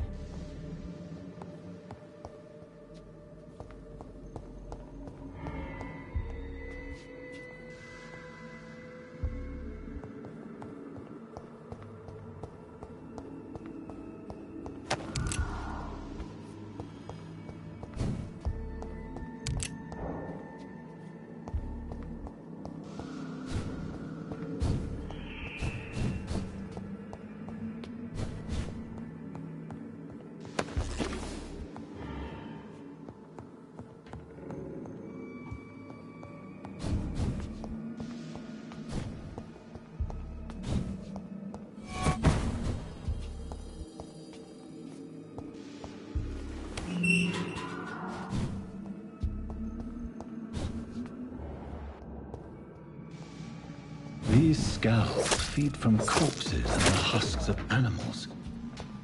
They're not after blood.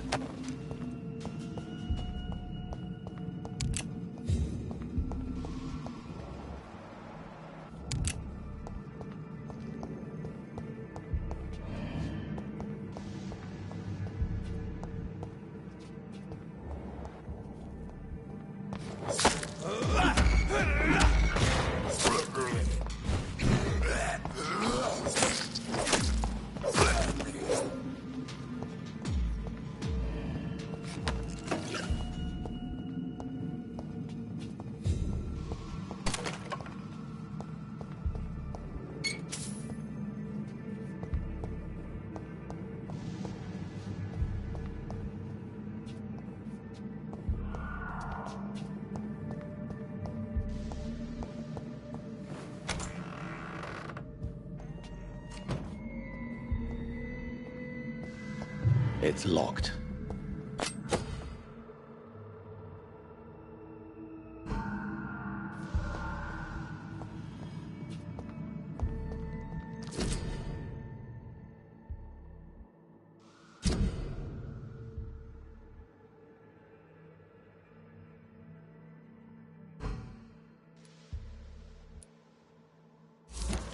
Mr. Connor's injuries don't matter.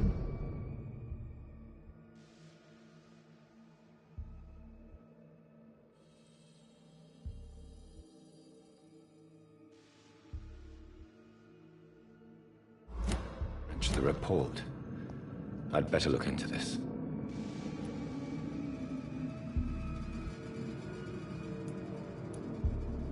Multiple abrasions and scarring on the arms and legs. Old and distinctive injuries of a sailor or a fisherman. Traces of a pinkish foam at the corner of the lips. Some sort of drug overdose, perhaps? The chest was originally open to perform the operation. The sutures are clean, but the chest has been reopened. A puncture over the left lung, possibly a chest tube insertion. Not the cleanest work, but I think it was successful.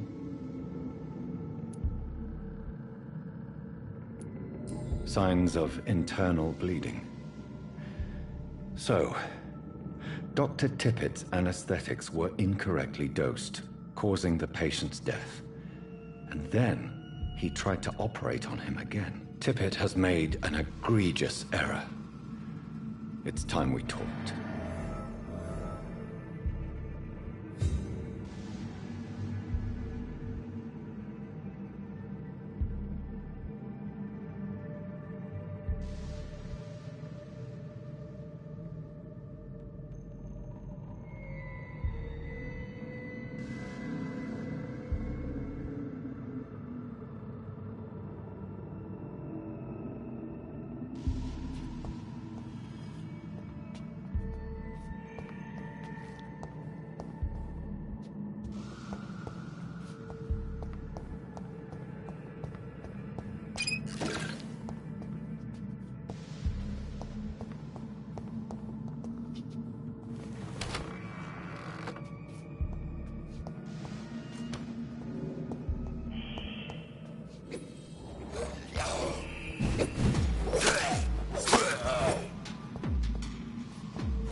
Skulls can be so ferocious. I'm not sure I can defeat them without becoming stronger. To drink blood is so tempting. Sodium hypochlorite. Dangerous to administer, but efficient in the proper dosage.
Good evening, nurse. Good evening, Doctor. I don't think we've been introduced yet. My name is Pippa Hawkins. And I'm Dr. Jonathan Reed. Dr. Swansea has recently offered me a position in this hospital. Well, it's a euphemism that your help will be appreciated, Doctor.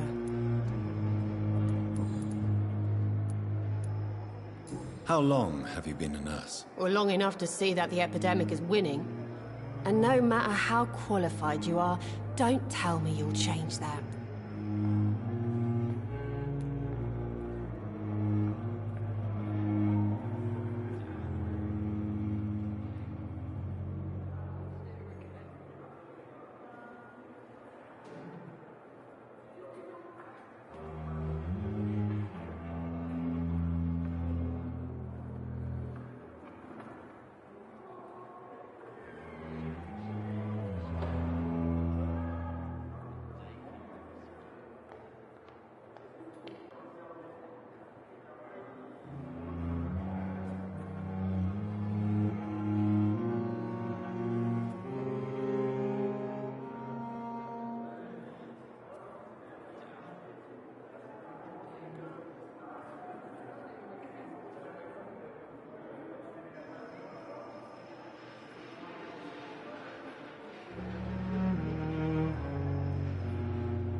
I don't like your attitude, Nurse Hawkins.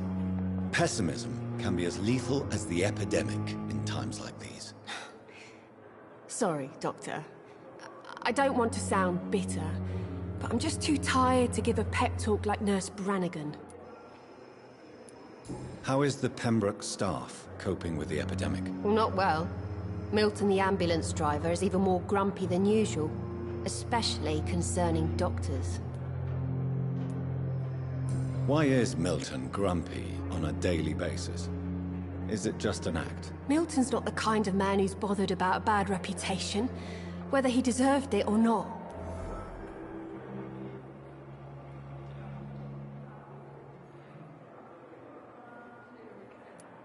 Why does Milton dislike doctors? I don't know. Just ask him. But be warned, Milton is not the chatty type. How would you describe the situation at the Pembroke Hospital? It's serious. The flu is wreaking havoc amongst the staff and patients. We are running out of everything.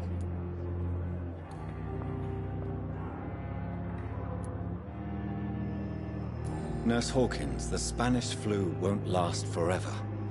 Even the Black Plague didn't kill everyone. I wish I could believe you.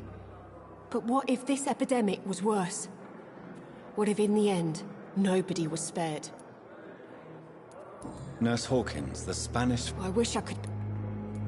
You must get a hold of yourself, Nurse. Sorry, I'm exhausted. No one has any idea when this epidemic will be over.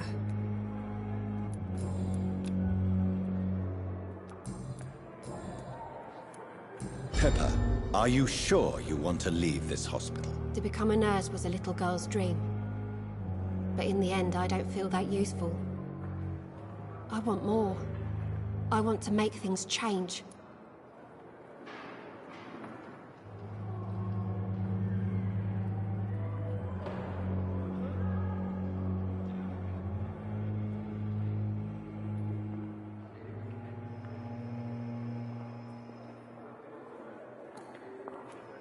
You should be proud of what you've achieved. This hospital represents hope for many people in need of help. Maybe you're right. But at the moment, I feel like we're just a cemetery waiting room.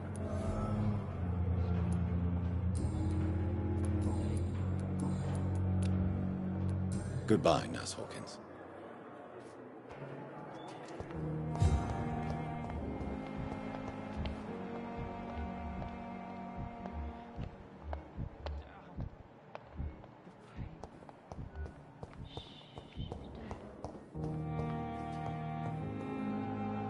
Good evening, Doctor. I believe we're going to be working together. Dr. Reed. Dr. Swansea informed us of your arrival, but I could not dare to believe we'd have such good fortune. Such an honor, sir. Thank you. And you are? I am Thoreau Strickland, Dr. Thoreau Strickland. I'm a great admirer of your work, Dr. Reed.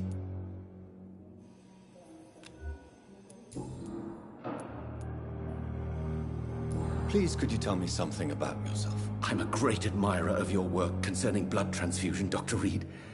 I run my own experiments. I'm convinced it's the future. What made you choose to be a doctor? I'm not ashamed to admit you and your work have inspired me. I am honored to have the opportunity to work by your side.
It's always a pleasure to share scientific and medical knowledge with someone eager to learn.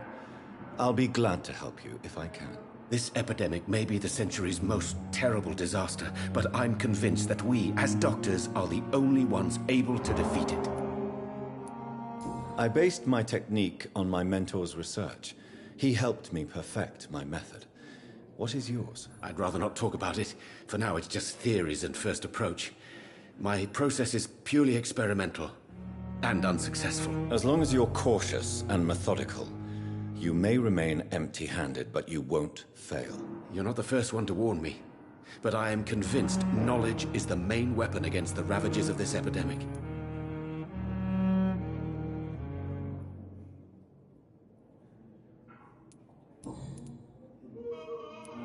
What can you tell me about the Pembroke? Well, it has always been an honor to work with Dr. Swansea.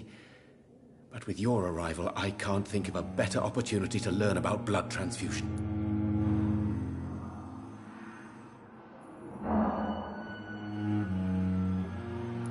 Do you need help with anything in particular? Well, yes, maybe.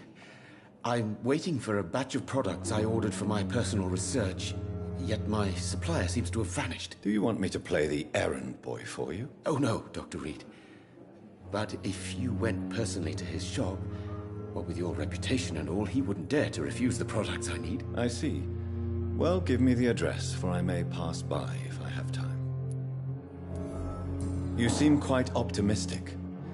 It's a rare and precious attitude in these difficult times. I'm convinced that this epidemic is a test of endurance and dedication for us men of science. Questions remain about our capacity to resolve the situation. True, true. Last summer, during the first wave of the epidemic, I used to joke with Milton about the extra work. We're not smiling now.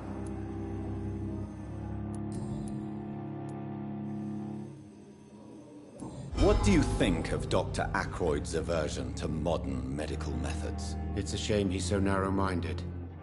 Dr. Swansea taught me that science is about exploring uncharted territory.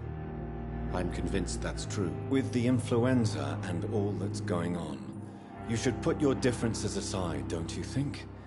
Why is it so difficult to work together? I believe that if Dr. Ackroyd had been the one to discover the transfusion process, he would be the first to recommend its use. So you believe it's just a question of jealousy and pride? Dr. Ackroyd is as proud as he is blinded by his obsolete concept of medical science.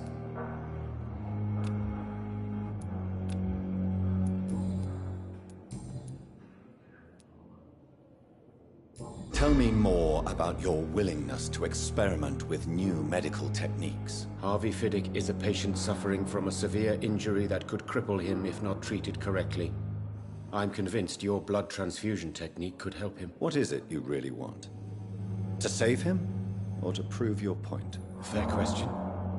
I want nothing but to save my patient, Dr. Reed. Especially since I know Mr. Fiddick's story.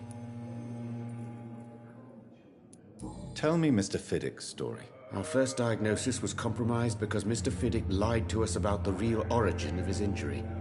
He first claimed it was an accident. But why would he hide such crucial information from us? Because he is a proud father, ashamed of putting his children at risk because of his own negligence. This personal involvement could also appear to be a lack of impartiality.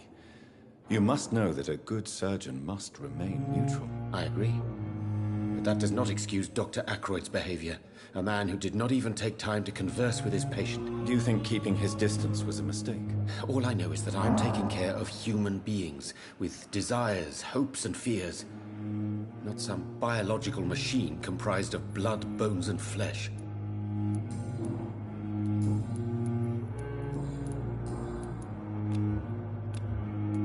Goodbye, Dr. Strickland. As for me,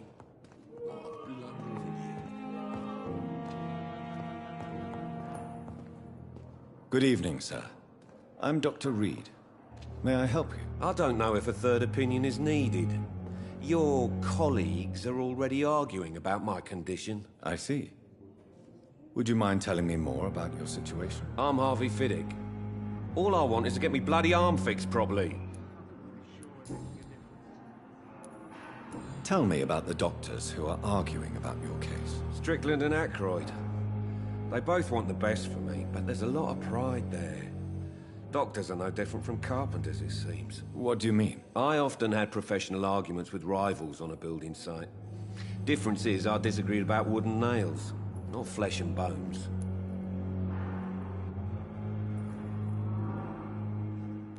Tell me about yourself, Mr. Fiddick. I'm just a regular guy waiting to get his arm fixed, so I can return to work and to my family. I was more curious about what you were doing before being hospitalized. I'm a carpenter, and a good one too.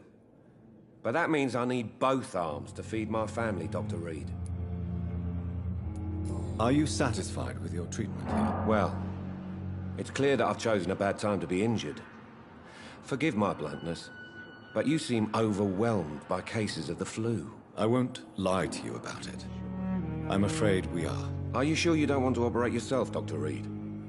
I have the feeling you're very capable.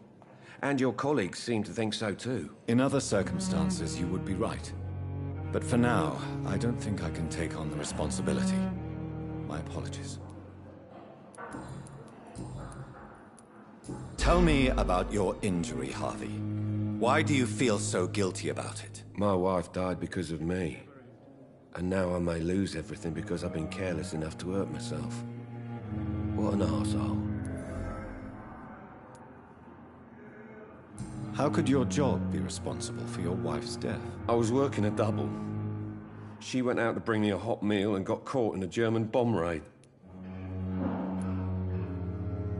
You can't hold yourself responsible for your injury, Mr. Fiddick. Unless you tried to hurt yourself. Of course I didn't hurt myself.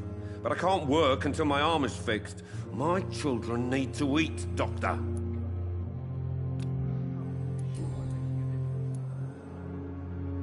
Tell me more about the death of your wife, Harvey. 1915. I was in the army. Building workshops for the Royal Flying Corps. Helen was happy I wasn't sent to the front. What happened? The Germans sent Zeppelins to bomb the construction site, but they missed their target. My wife was bringing my dinner when the bombs fell. I'm sorry for your loss. So many died during the bombings. I served in France and witnessed the carnage there. I would like to say that she didn't suffer. Truth is, I have no idea. I just know that I'm all that me kids have. Poor little bleeders. How are your children after losing their mother? They were smaller then. The only good thing about this is my Helen didn't bring them with her that night.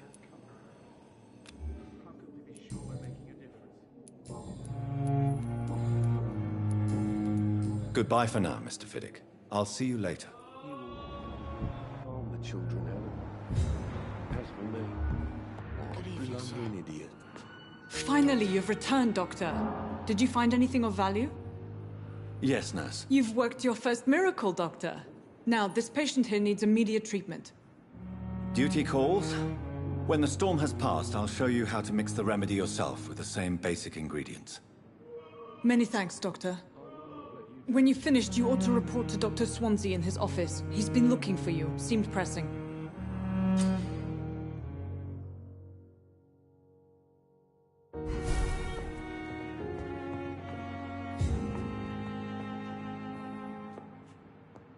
Good evening.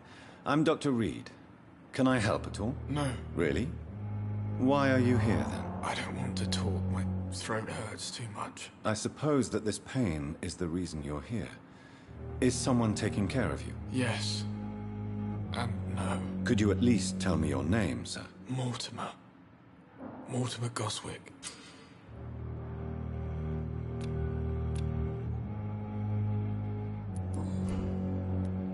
How painful is your throat, Mr. Goswick? So painful I'd rather not talk at all, Doctor. I'll let you get some rest, then. Good evening, sir. Good evening, Mr. Goswick. I'm okay. How so painful I'm sure you... Not really. I see. Then maybe it's not just your throat that hurts, Mr. Goswick. Perhaps your sore throat is just the consequence of something more hurtful. Yes, maybe. But I don't want to talk or even write about it now.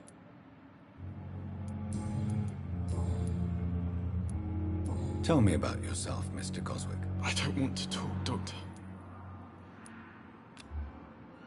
Do you need any help? I'm afraid I may, sir. I don't mean to be a burden.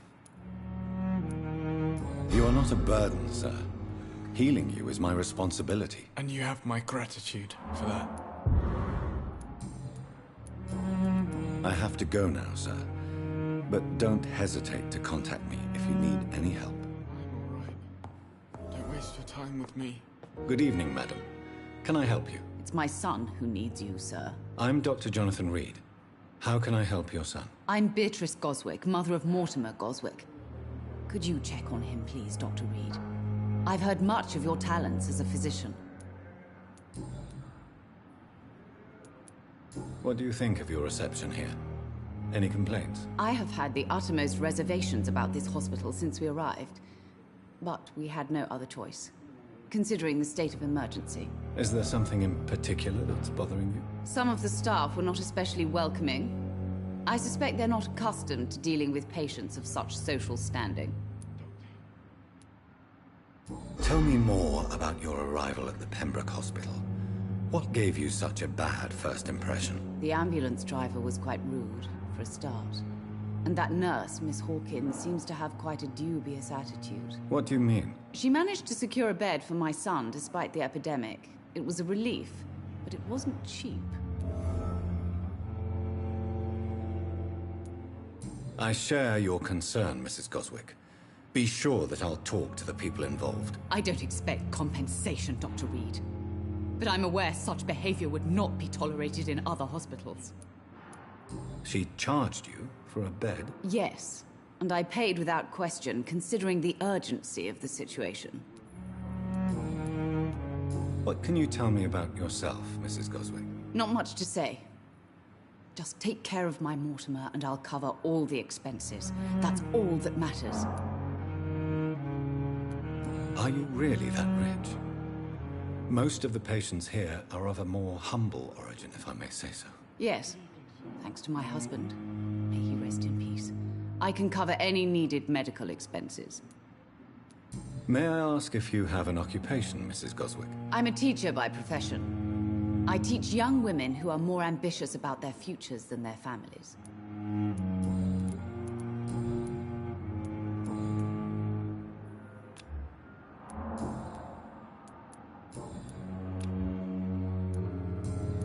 Goodbye, Mrs. Goswick.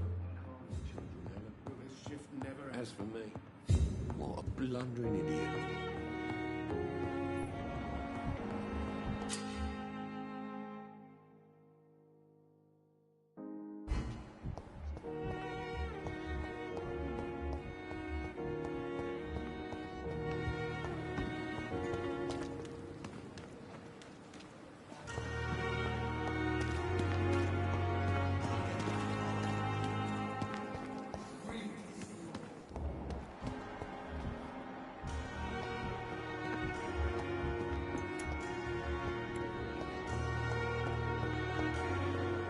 Good evening, Nurse Hawkins. Good evening, Dr. Reed.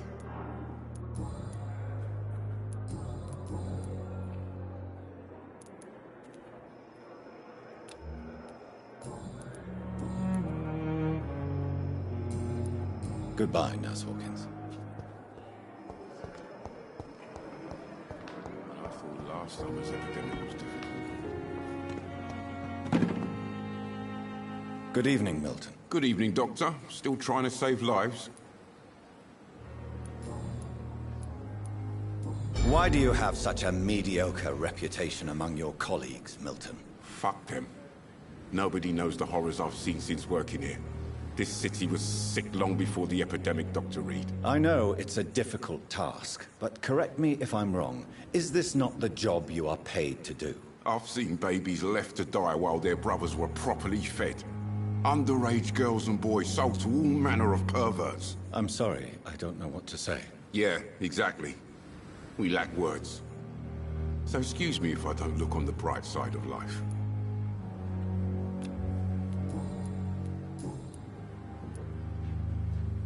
Do you know that Nurse Hawkins is thinking of leaving the hospital? That's not a surprise.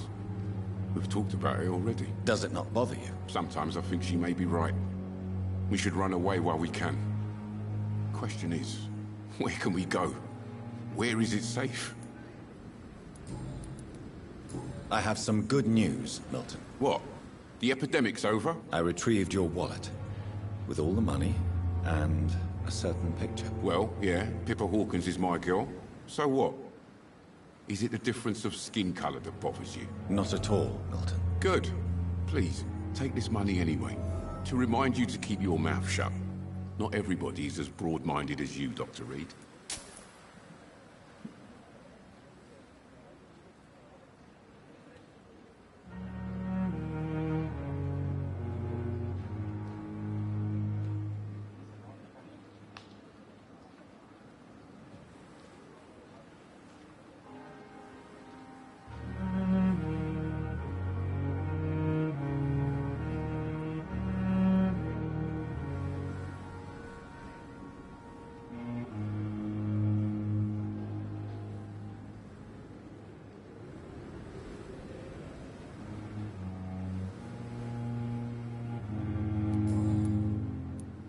What's going on between you and Nurse Hawkins? Pippa's tired.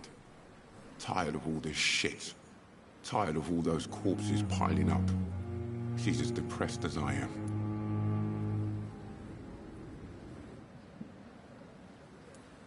During the war, I witnessed a few couples just like you come together in difficult circumstances. It can be very damaging. Maybe you're right. But we support each other. And that's all that matters.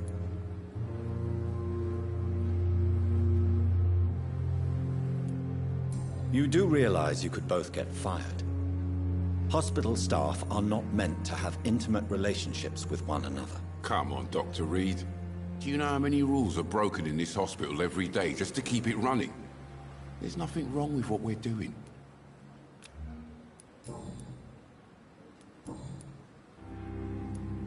Goodbye, Milton.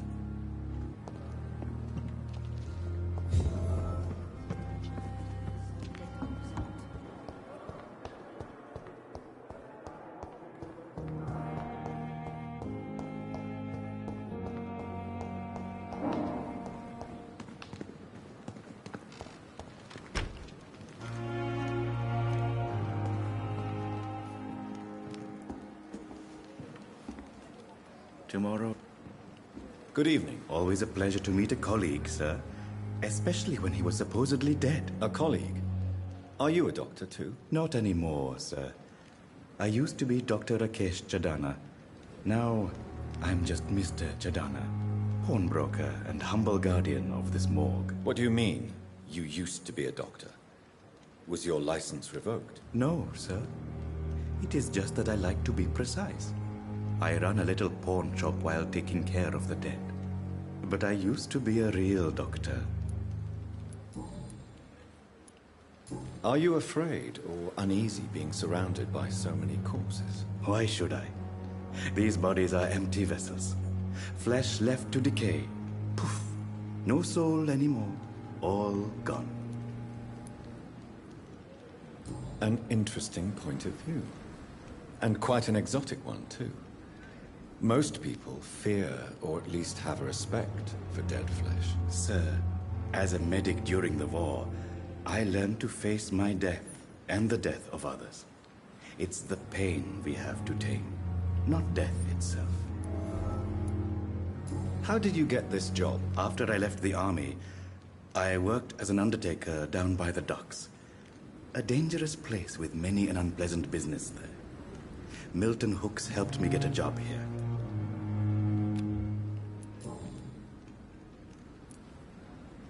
Do you work here alone? Yes, very easy work, sir.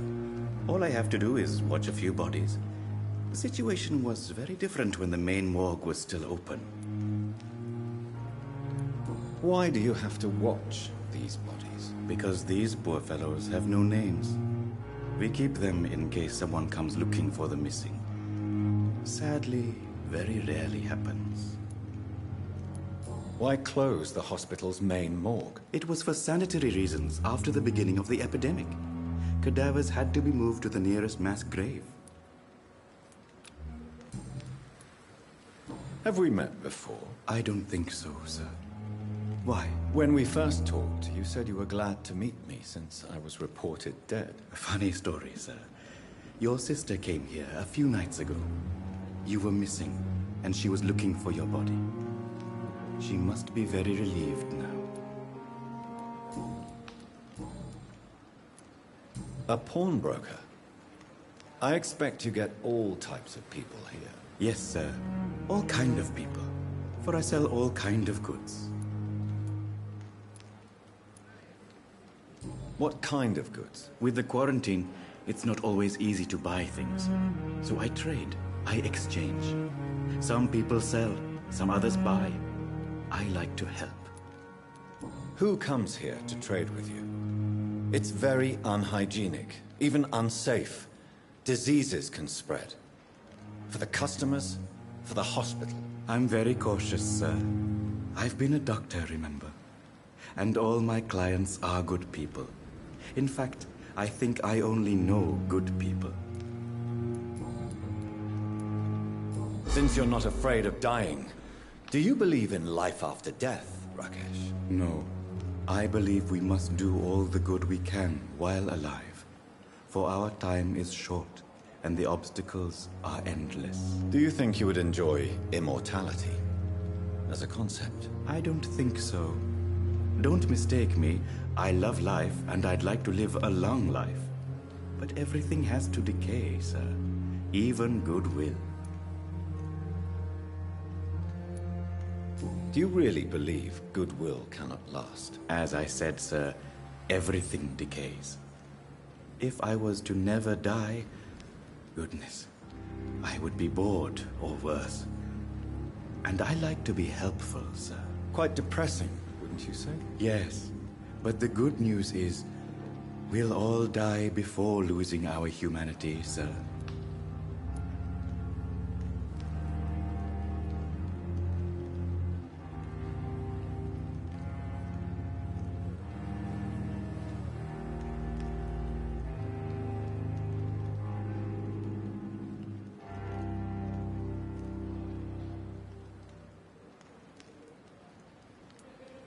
So you're ready to die? No, I am not. I don't fear death, for I won't see it. What troubles me is the pain my death will inflict to those I know. You're a wise man, Mr. Chidana. No, Dr. Reed. I am a foolish man. But I like to think otherwise. Please show me what you have to sell. Of course. It's just trinkets and curios, really. But I'm sure they can be useful.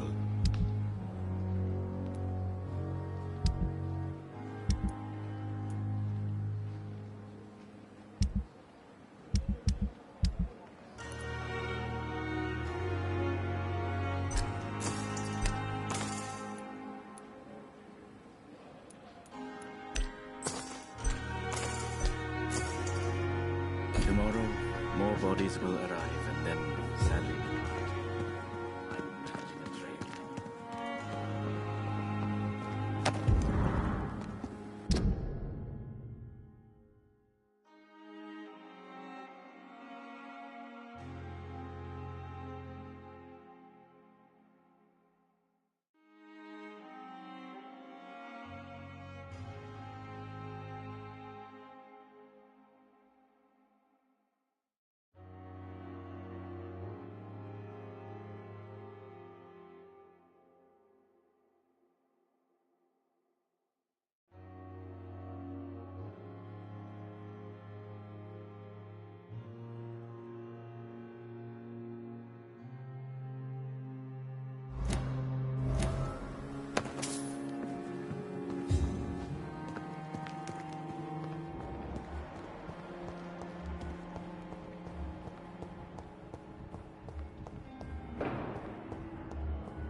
Damn it! Why is this so difficult every time?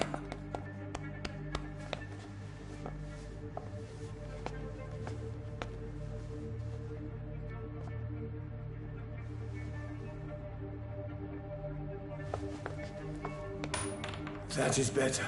That is better. I will make it through one more night.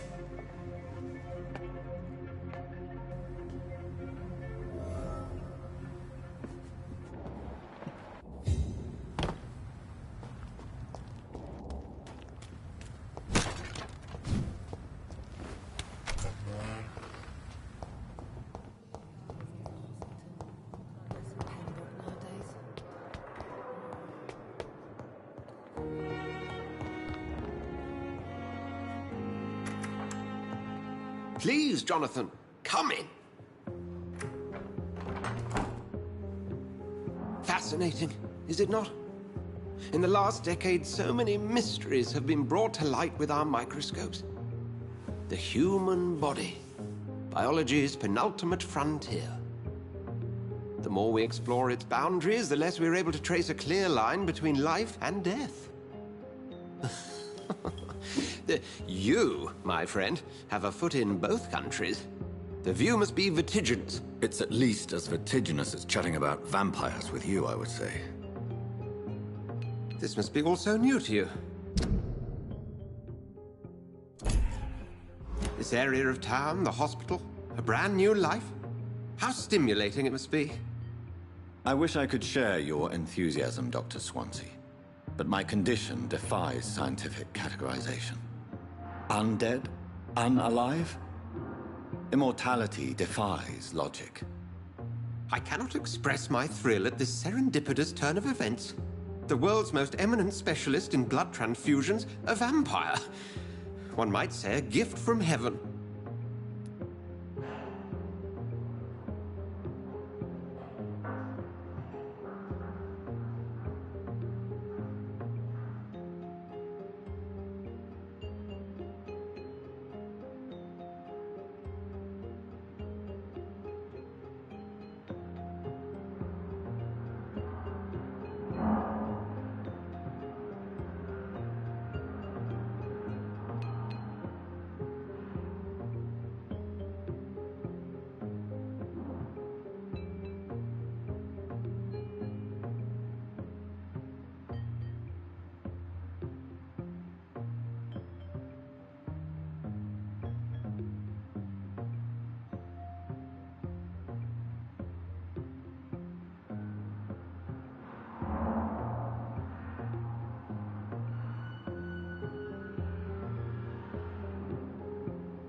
There is an absurd poetry to my situation. Physician, heal thyself. Forgive me. I've been an admirer of your work for a long time, and now you are so much more than a brilliant physician. And please, call me Edgar.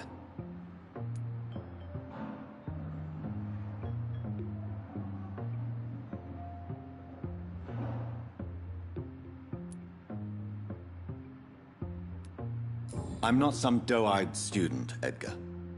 I understand we both have something to gain from this relationship. Very well. I have a task for you, Jonathan. Something that will require all your newfound skills. Please, go on. The Pembroke only survives through the generosity of our benefactors. Unfortunately, our main donor has found herself in a bit of a bind. Now, if you could help her out... A spokesman or politician is what you need. That's not my calling. And until I come to understand what has happened to me, I require discretion. Discretion is in order, Jonathan. Lady Ashbury has recently received rather indelicate correspondence that, if revealed, would jeopardize her position. And you would like me to eradicate this threat? By the stole, of course not. I would just like you to pay her a visit. Her ladyship is certainly near the tents outside, tending the sick. You can't miss her. Look for someone impossibly delicate. Accepted. I'll see what kind of trouble Lady Ashbury is in.